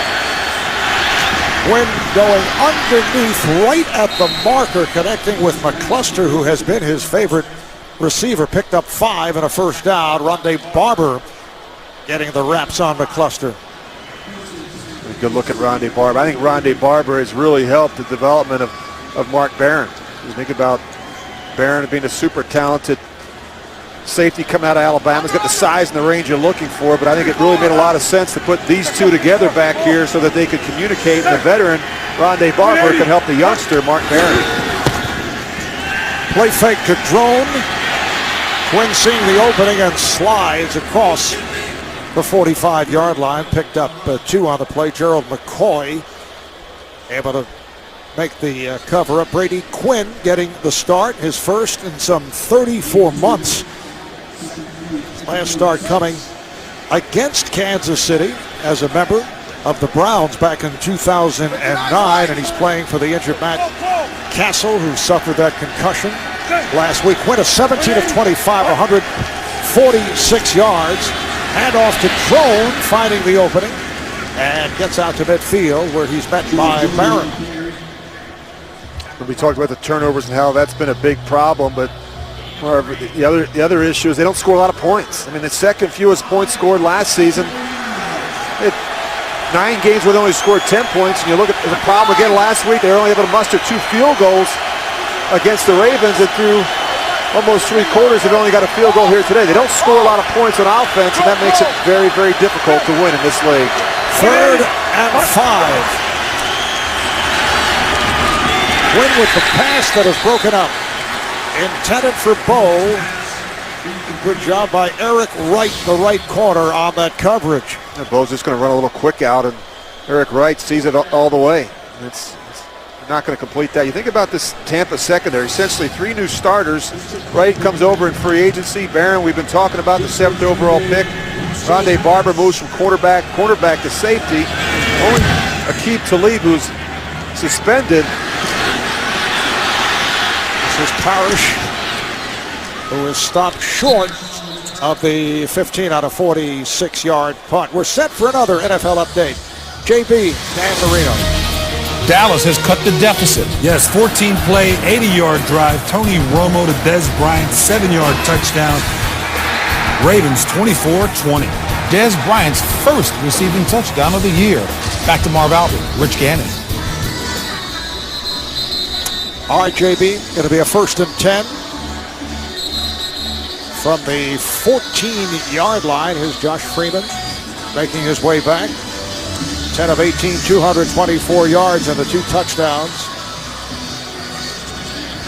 And they're going with LeGarrette Blount and Eric Larig in the backfield. It's third quarter. Winding down, 39 seconds to go. This is where LeGarrette Blount can really help you. The big thumper. You bring him in there and tenderize this defense.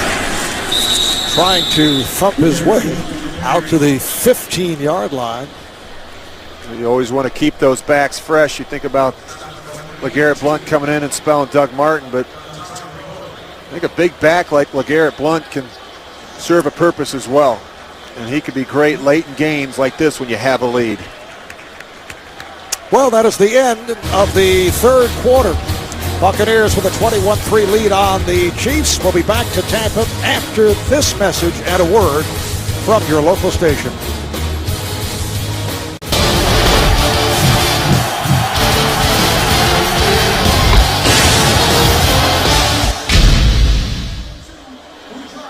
We are on to the fourth quarter here in Tampa. The Buccaneers 21, the Chiefs 3. Tampa Bay, second down and 9 from their 15.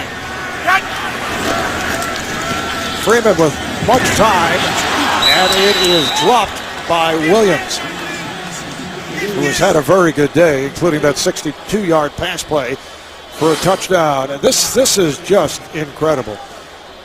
Kansas City Chiefs, and this is game number 6, have never led during the course of this season. Hard to win like that way, isn't it? That's a good point. I mean, it's been an uphill battle for the Chiefs all season. As you said, they've essentially been playing from behind and the entire season.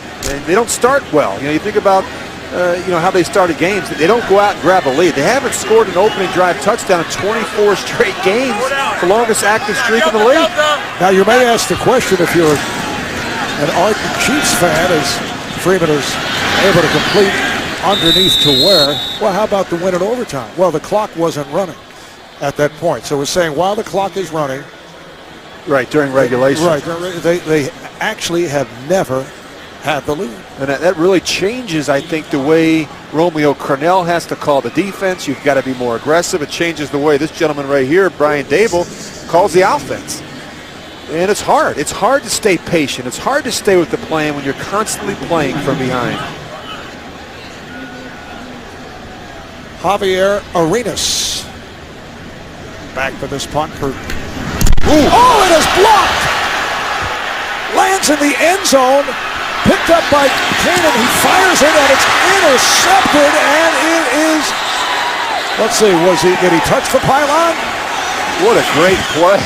It is out of bounds at the 1.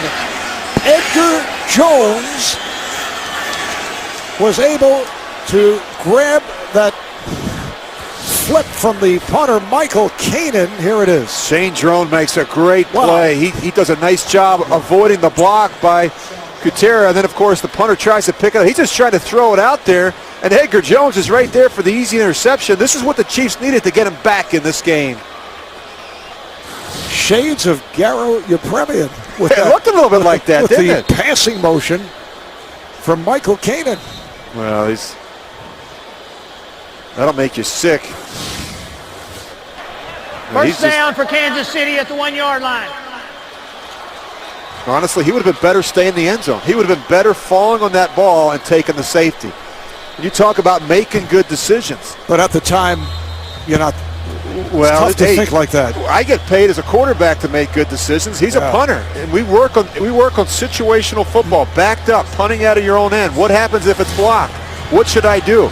That's a mistake by the punter. If he would have stayed in the end zone, they take the safety, they punt the ball back out, you save some points, and you give your defense a chance to get a stop.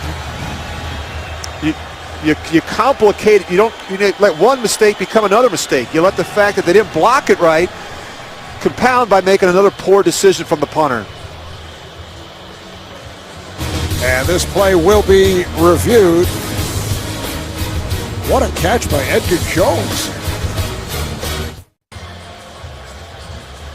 All turnovers under review from the booth upstairs, so that is what they are checking out. After reviewing the play, the runner was inbounds, extended the ball inside the pylon.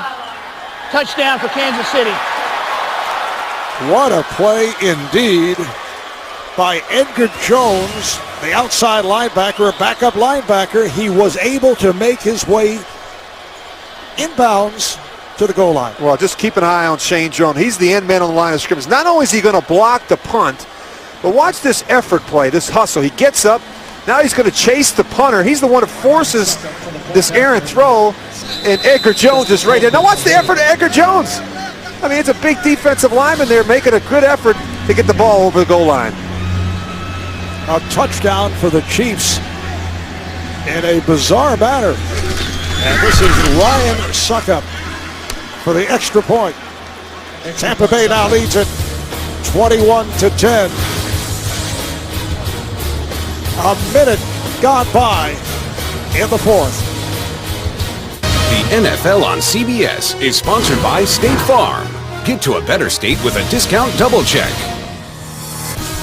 Outback Steakhouse. It's always fresh in the Outback. And by Bud Light, the official beer sponsor of the NFL. Here we go.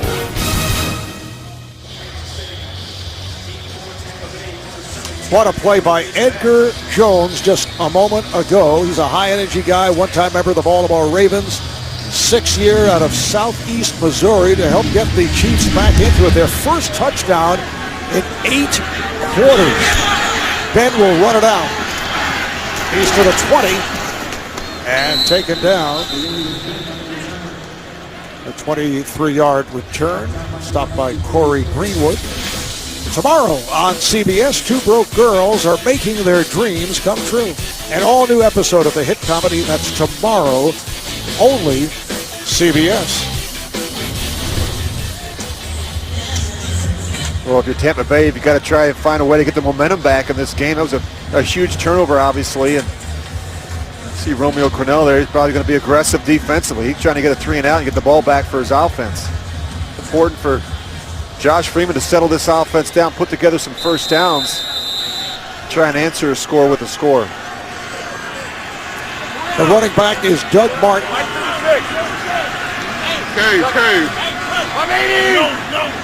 Bucks start out at their 20-yard line. Handoff to Martin, able to break a tackle, but he's taken down. Eric Berry would not let go, and it's a loss of a yard. Good to see Eric Berry back playing.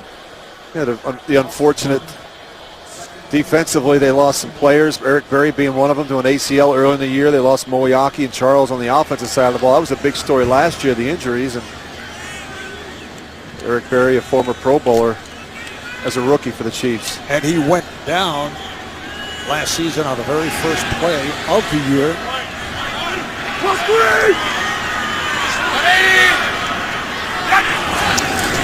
Second and 11. And Freeman has to throw it away. Mike Williams in the area brings up a 3rd and 11. Coming up on the Subway postgame show, join JB, Dan, Shannon, Boomer, and Coach Bill Cowher for all the latest NFL scores and highlights, all coming up on the Subway postgame show. We had our staff check it out. Rich, that the first ever NFL touchdown for Edgar Jones. Well, that's a big one, too, and it comes at a time where they needed something to happen. We got all these people up the line of scrimmage now. A little bit more aggressive look for Kansas City defensively. Here they come. Freeman throwing on the run, and it is caught off the deflection by Underwood. Tyquan Underwood battling with the free safety, Kendrick Lewis. And that ends up as a 68-yard play. Well, they've been in position to make the plays. They just can't make them. You got to give Josh Freeman some credit for giving the receiver a chance, but you see Stanford Routt. Stanford Routt was signed in free agency after the Chiefs lost Brandon Carr. And he has struggled today with some of these taller receivers. He's been in position, but he's not been able to make the play on the ball once it's been in the air. And we have seen Josh Freeman complete some extremely long pass plays. That was a fortunate bounce as Martin has stopped trying to go straight ahead. Tyson Jackson is right there. As a result, Freeman 11 of 21 for 286 yards. Yeah, and you look at this, just 11 completions, Marv, but almost for 300 yards. I mean, they're the big plays in the passing game to Williams and Underwood and Jackson. And that's what's really killing this Kansas City defense right now, just giving up too many explosive plays through the air. Taekwon Underwood with that retro high top fade out of the 1980s. That is retro, isn't it? Can't say I ever had a haircut like that. Second down and 9. Deep drop by Freeman, and his pass batted down. Knocked down by Tyson Jackson, the left defensive end. Well, you see Freeman, he's just trying to throw the ball underneath on one of these little crossing routes. Tyson Jackson comes off of the double team, and he gets that right arm up in the air enough to actually hits him in the helmet, I think. That big head in the way. It's been a group that's been disappointing. You think about Tyson Jackson, Glenn Dorsey, who's not active today, Dontari Poe, all first-round picks. That ought to be a dominant group up front. I think it's a group that is underperformed. 4 wideouts here for Tampa Bay. And Freeman completes at the 10. DJ Ware on the reception, covered by Javier Arenas. That's a 7-yard advance. It is short of a first down. I think the bye week really helped that gentleman right there, Josh Freeman. I mean, to me, he just looks much more comfortable in the offense. You know, he's making good throws. He's moving around. His movement's better in the pocket. We talked about that weight loss and how that was important. It just seems like he and Mike Sullivan are on the same page. And here's Connor Barth attempting a 27-yarder, missed from 55 earlier, which stopped his streak. He had connected on 25 straight, so he's now 26 of his last 27. Bucks with a 24-10 lead on the Chiefs. We'll be right back. Buccaneers 7 plays, 69 yards, just under 3.5, which led to the field goal by Connor Barth and a 24-10 lead.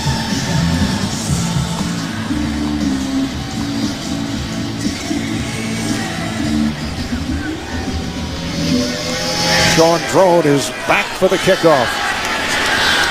And this one sails high and far. This has been a hard-hitting game, and there have been some issues in terms of loose helmets. Yeah, we noticed this in the very beginning. They rip off Jamal Charles' helmet, and we've seen a bunch of these red helmets laying on the ground today, and we got an interesting new stat. We've had our statistician keep track of this since the start of the game, and you look at that. Helmets lost today. I think that really tells the story. I think the Bucs have out-hit the Chiefs in this game. Tells the story. Lost helmets. Either that or the equipment guy's in trouble. First of all, you got to buckle them better. Too many helmets laying on the ground today for the Chiefs. A new stat that has been developed by the staff. Drone in the backfield. That pass nearly intercepted off the hand of Rondé Barber, who scored earlier on a deflection. Well, they're going to show pressure, and he's looking at Rondé Barber coming, but Rondé Barber actually drops back. And Brady Quinn, for some reason, takes his eye off of Rondé Barber. He's just sitting there. This is an easy interception. I'm surprised Rondé Barber's not able to squeeze that. A guy that's got 44 of them already in his 16 years. Second down and 10 at the 20. They give to Drone, and he is ankle tackled behind the line. Loss of 1 on the play. Boy, Rondé Barber, I played against him. I can put the Pro Bowls with this guy. Look at that, only player in NFL history with 25 or more sacks, 40 interceptions, making his 204th consecutive start today. Talk about tough, durable, terrific leader. I think he's a future Hall of Famer. I don't think there's any question. And as we mentioned earlier, the Bucs actually had to talk him into coming back for a 16th NFL season. He's been through some coaching changes. Quinn takes a hit. The ball came loose, but it's being ruled an incomplete pass. Daniel Teonesin, 3-year man from University of Washington, getting to Brady Quinn. Well, that's a terrible effort by Tony Moeaki. Teonesin, he just comes in there and blows up the quarterback. Look at Moeaki. That's awful. Got to do a better job blocking the linebacker. Teonesin starting for Adrian Claiborne, who is on injured reserve. Claiborne, a first-round draft pick last season. So Roscoe Parrish back for Tampa Bay. Parrish eludes one tackle, able to spin. You saw the flag as he moves across the 30-yard line. Nice punt, 59 yards, 10-yard return, and Cyrus Gray able to make the stop.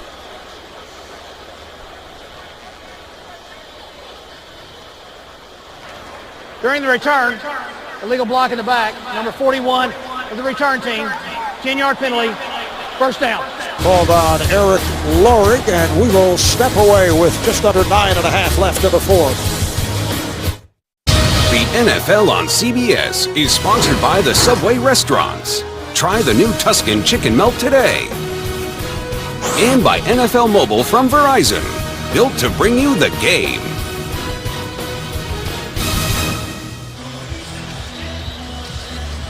Well, you look at Brady Quinn today, he's been under pressure most of the day. Haven't really got a chance to sack him, but look at the hurries and knockdowns, the batted ball. You see him over there talking to the offensive line, trying to get some things sorted out with the protection scheme. Tampa has not let him allowed him to set his feet in the pocket.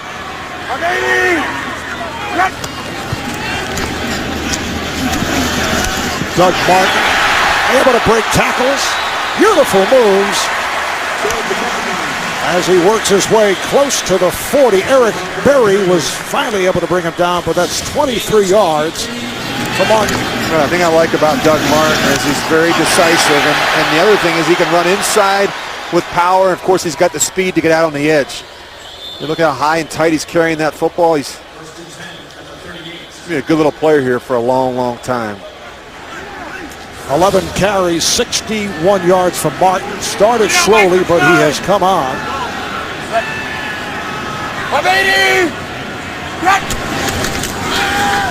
Once again, the give to Martin. Stopped by Derek Johnson. 2-yard pickup. Some words between the Chiefs and the Bucs. You can get coverage of every NFL game with NFL Mobile. Call ** NFL, that's 635 to download NFL Mobile, or go to NFL.com/mobile to learn more. Gotta be careful who you pick a fight with. See Carl Nixon there. That's one guy. If I'm one of the defensive backs for the Chiefs, I may try and go after a smaller guy. He's only 6'5", 350. Sideline throw. Vincent Jackson with a leaping catch. And their ability to catch the ball in traffic. If it's not been Mike Williams, it's been Vincent Jackson, it's been Tyquan Underwood. When we've seen it all day today, Josh Freeman just giving these receivers a chance to make a play. Williams goes for 62 yards for a touchdown early.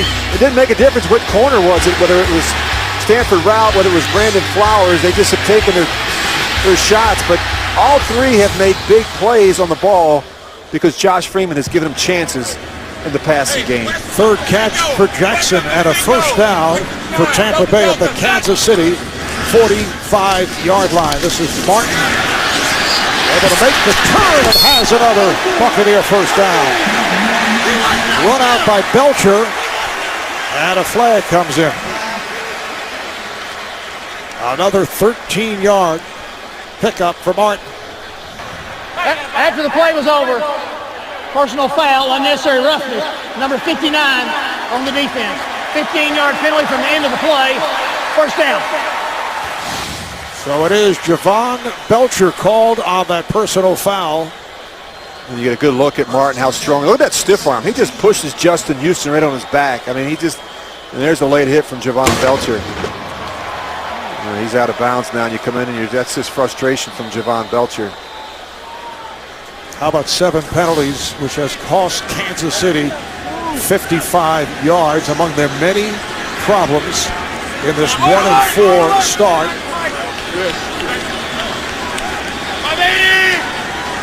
Another first down for the Bucs out of the gun. Freeman fires. It is caught. Touchdown, Vincent Jackson.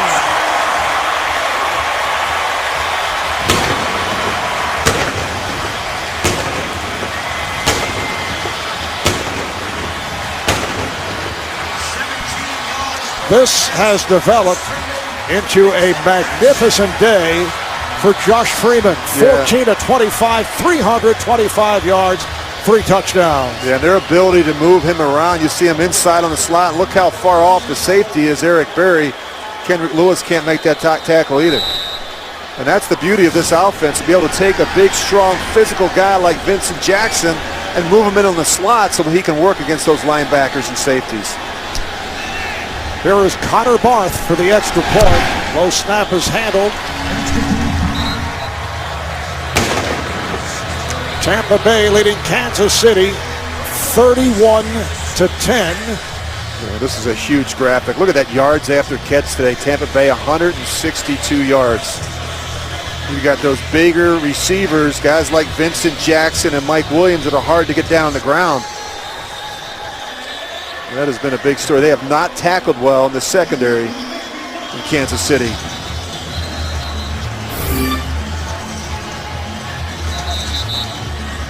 Josh Freeman in his 4th year out of Kansas State.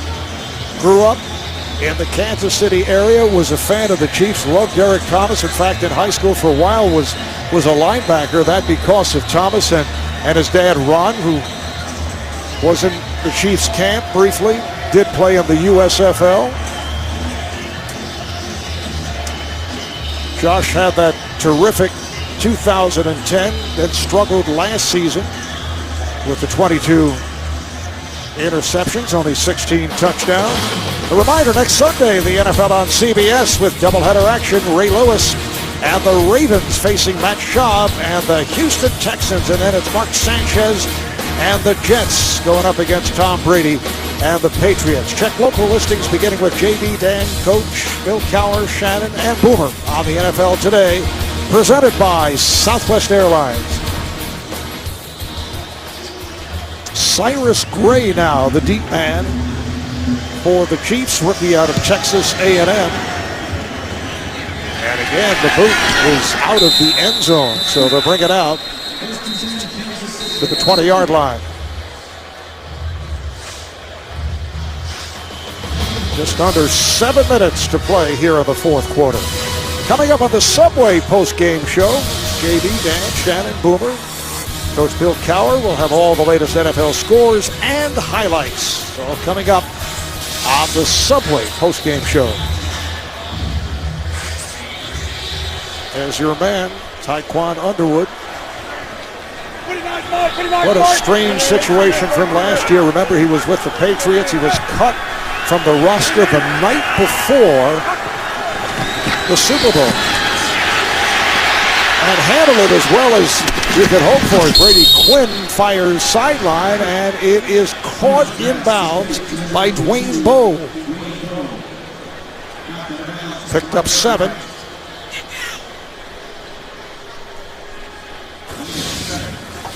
You get a look at Dwayne Bowe. It's been a lot of short and intermediate routes, nothing down the field. The Buccaneers have done a good job. Look at them just wait there on the boundary. Just give Brady Quinn another option in the progression. But, boy, they've not been able to get either Bowe or Baldwin for any big plays down the field. That was only the second catch for Bowe for 13 yards. Off the pump fake, Quinn throws it away.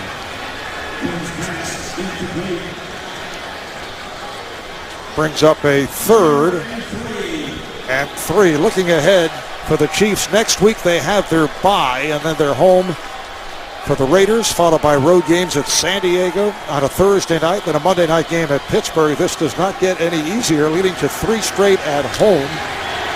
Cincinnati, Denver, and Carolina. That's brutal. Tough schedule ahead for the Chiefs, no question about that. And then there's the quarterback issue. to settle. If Matt Castle is okay, he'll have an extra week to recover from that concussion due to the bye. Quinn able to connect with Bo for the first down. And that's something that will definitely have to be addressed after the bye. You know, I think that Brady Quinn would have come in here today and played really, really well, and the Chiefs would have won. Maybe you've got to ask yourself, if you're Romeo Crennel, maybe we stick with Brady Quinn. But in this situation, I don't know. I think when Matt Castle gets healthy, he's back under center for the Chiefs.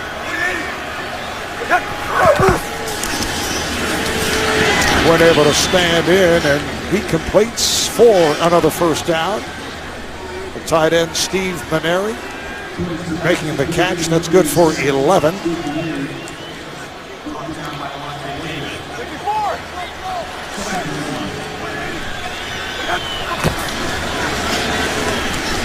Hand off to Aegis.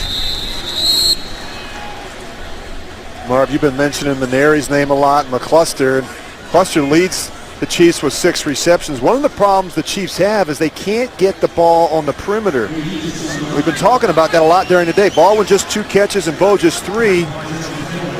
The field really shrinks. You make things a lot easier for the Bucs on defense if you can't throw the ball down the field to those 2 big wide receivers. 2nd and 6. And Quinn's pass not handled by the fullback Aegis.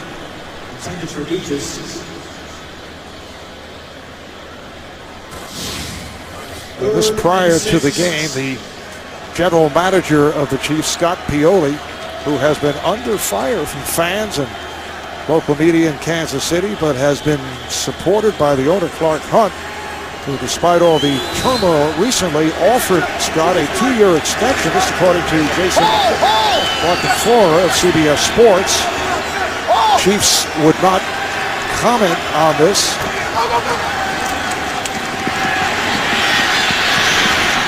Quinn throws it away again. Now, Scott Pioli, according to this report, has yet to sign the deal with the buyout language in the contract, one of the main reasons why an agreement is yet to be struck. This according to the report. Scott Pioli arriving in Kansas City in 2008 after a very successful run in New England. Well, I think Scott Pioli is the right man for the job. I think he's one of the better general managers in the business. The problem they're having right now, Marv, is aside from not scoring points, they're not winning at home. They've won just 3 of their last 13 at Arrowhead. That used to be such a huge home field advantage. It hasn't been for the Chiefs lately. So they go for it here on 4th and 6.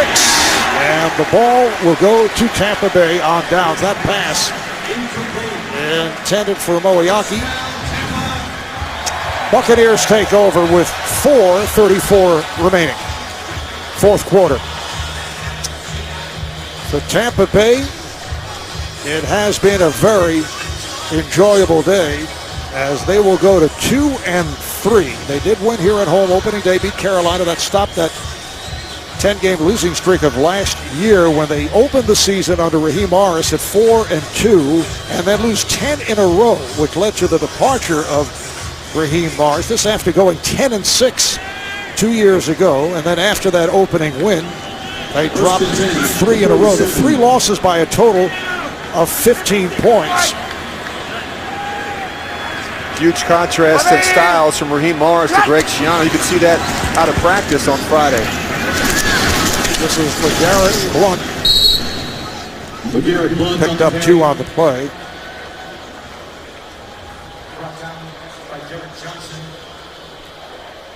Well, the Chiefs have not had a lead now in the first 364 plus minutes of the season, which is the longest such streak to start a season since back in 1983.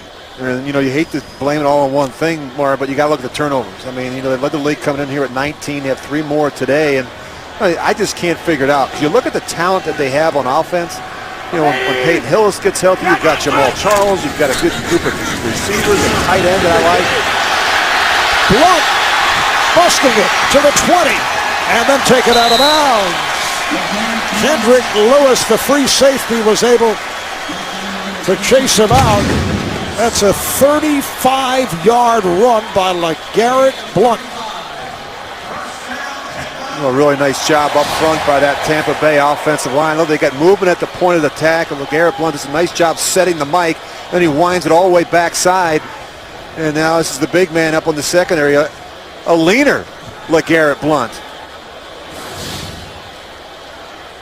How about the big play situation for the Buccaneers? 20-plus yard plays, 6 of them, and counting. Still time left, just under 3 to go. Blount remains in the backfield. Blount. If you're in that defensive front 3 or front 4, you must really love seeing LeGarrette Blount coming right at you. And particularly at this point in the game, you're already tired. You've been on the field too much, and you've got a bigger back. That's much different. You think about Doug Martin with his quickness and his explosiveness. Now you get a big guy in there that can really push the pile. And the thing about LeGarrette Blount as you watch him is he seems to get better and stronger with each carry. Buccaneers have now compiled a total of 456 yards on offense. Second down and 7. Blount trying the right side. Stopped by Houston. And that'll take us down to 2 minutes remaining in this fourth quarter. Buccaneers with a 31-10 lead on the Chiefs. Buccaneer head coach Greg Schiano has to be very pleased with what he has seen here this afternoon. Greg telling us the other day after practice he will never forget as a linebacker at Bucknell when he went up against a quarterback by the name of Rich Gannon and his Delaware Blue Hens. And he said the night before he had some bad dreams about the game, and the game turned into a bad dream in reality. Yeah, we played against each other in college, and wasn't sure if Greg would have remembered that. And here is Blount, and he is in for the touchdown.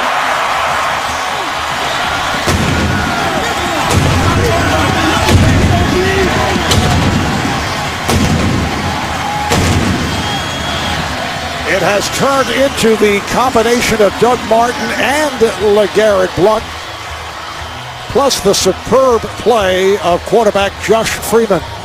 Blount, 7 carries, 58 yards, including the touchdown.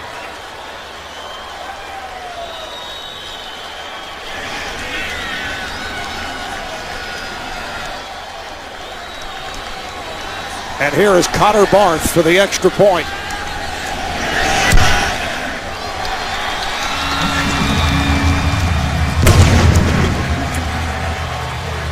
Well, you go back and you look at the run from LeGarrette Blount and just really good patience. He's going to do a nice job setting the mic, and he's going to wind this thing all the way back.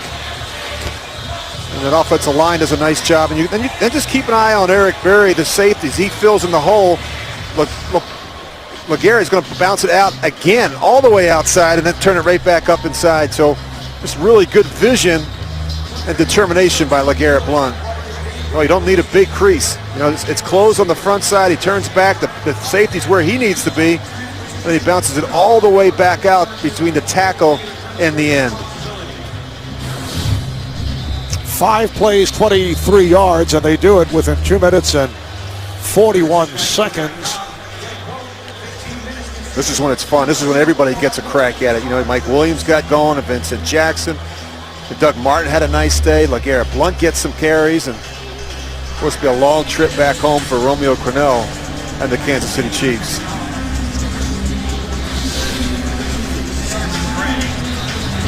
Oh, isn't that nice?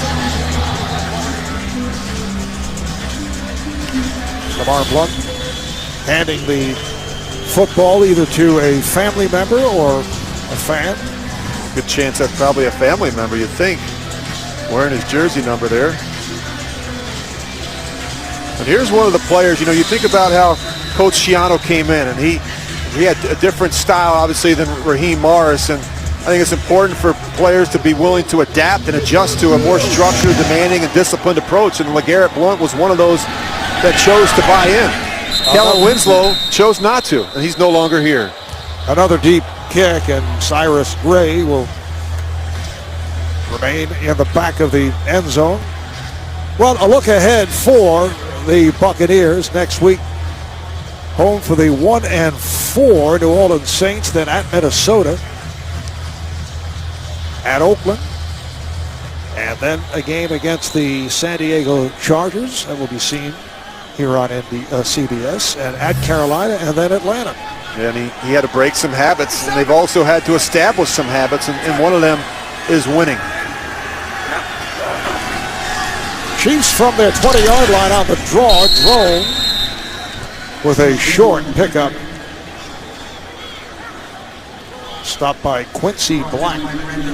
Picked up 3 on the play.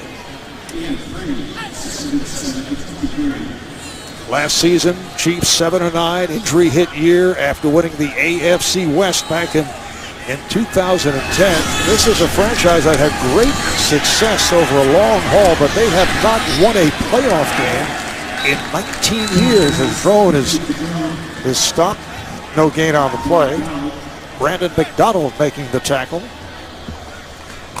Turnovers have killed them, although today only 2, although they did figure into what took place, but they lead the NFL coming into this weekend, and they now have 21 for the season. Wins pass, shoot top, thrown with the catch, short of the first down. We're final minute. And Kansas City will make it 13 losses in their last 16 games going back to a year ago. And they have dropped, I mentioned the home record, 7 of the last 8 at Arrowhead. That was intended for Dwayne Bowe. So Tampa Bay with 468 yards of offense, the most since December 6th, 2009 in a game against Carolina. Yeah, it's amazing what a bye week will do for you. It was a chance for the Bucs to go back and look at the first 4 weeks of the season and clean some things up. And one of the things that they did a much better job of was allowing Josh Freeman to throw the ball on early downs. That was a big story in this game, and that's one of the things that Greg Schiano talked to us about. He said, this guy has talent. He's got arm talent. He throws the deep ball very well, very accurate, and we've got to allow him to do that more, particularly early in games. Sensational day for Josh Freeman. Even brings smiles from the head coach. Yeah, we didn't see that at all on Friday, did we? He is very serious. Now, when you left the room, he was smiling a lot. I didn't want to. He was happy to be done with my questioning. Rich grilling the head coach. So the Bucs go to a record of 2-3 and stop the losing streak at 3 as they look to a home game next week against New Orleans. Kansas City to 1-5. They've lost 3 in a row, and coming up next for the Chiefs is the bye week. Josh Freeman had that one bad stretch, missing on 4 straight, but 14 of 25, 325 yards, 3 touchdowns and 1 interception. 38-10 the final. Coming up next, Subway postgame for Rich Gannon. This is Marv Albert saying so long from Tampa. You've been watching the NFL on CBS, home of Super Bowl 47.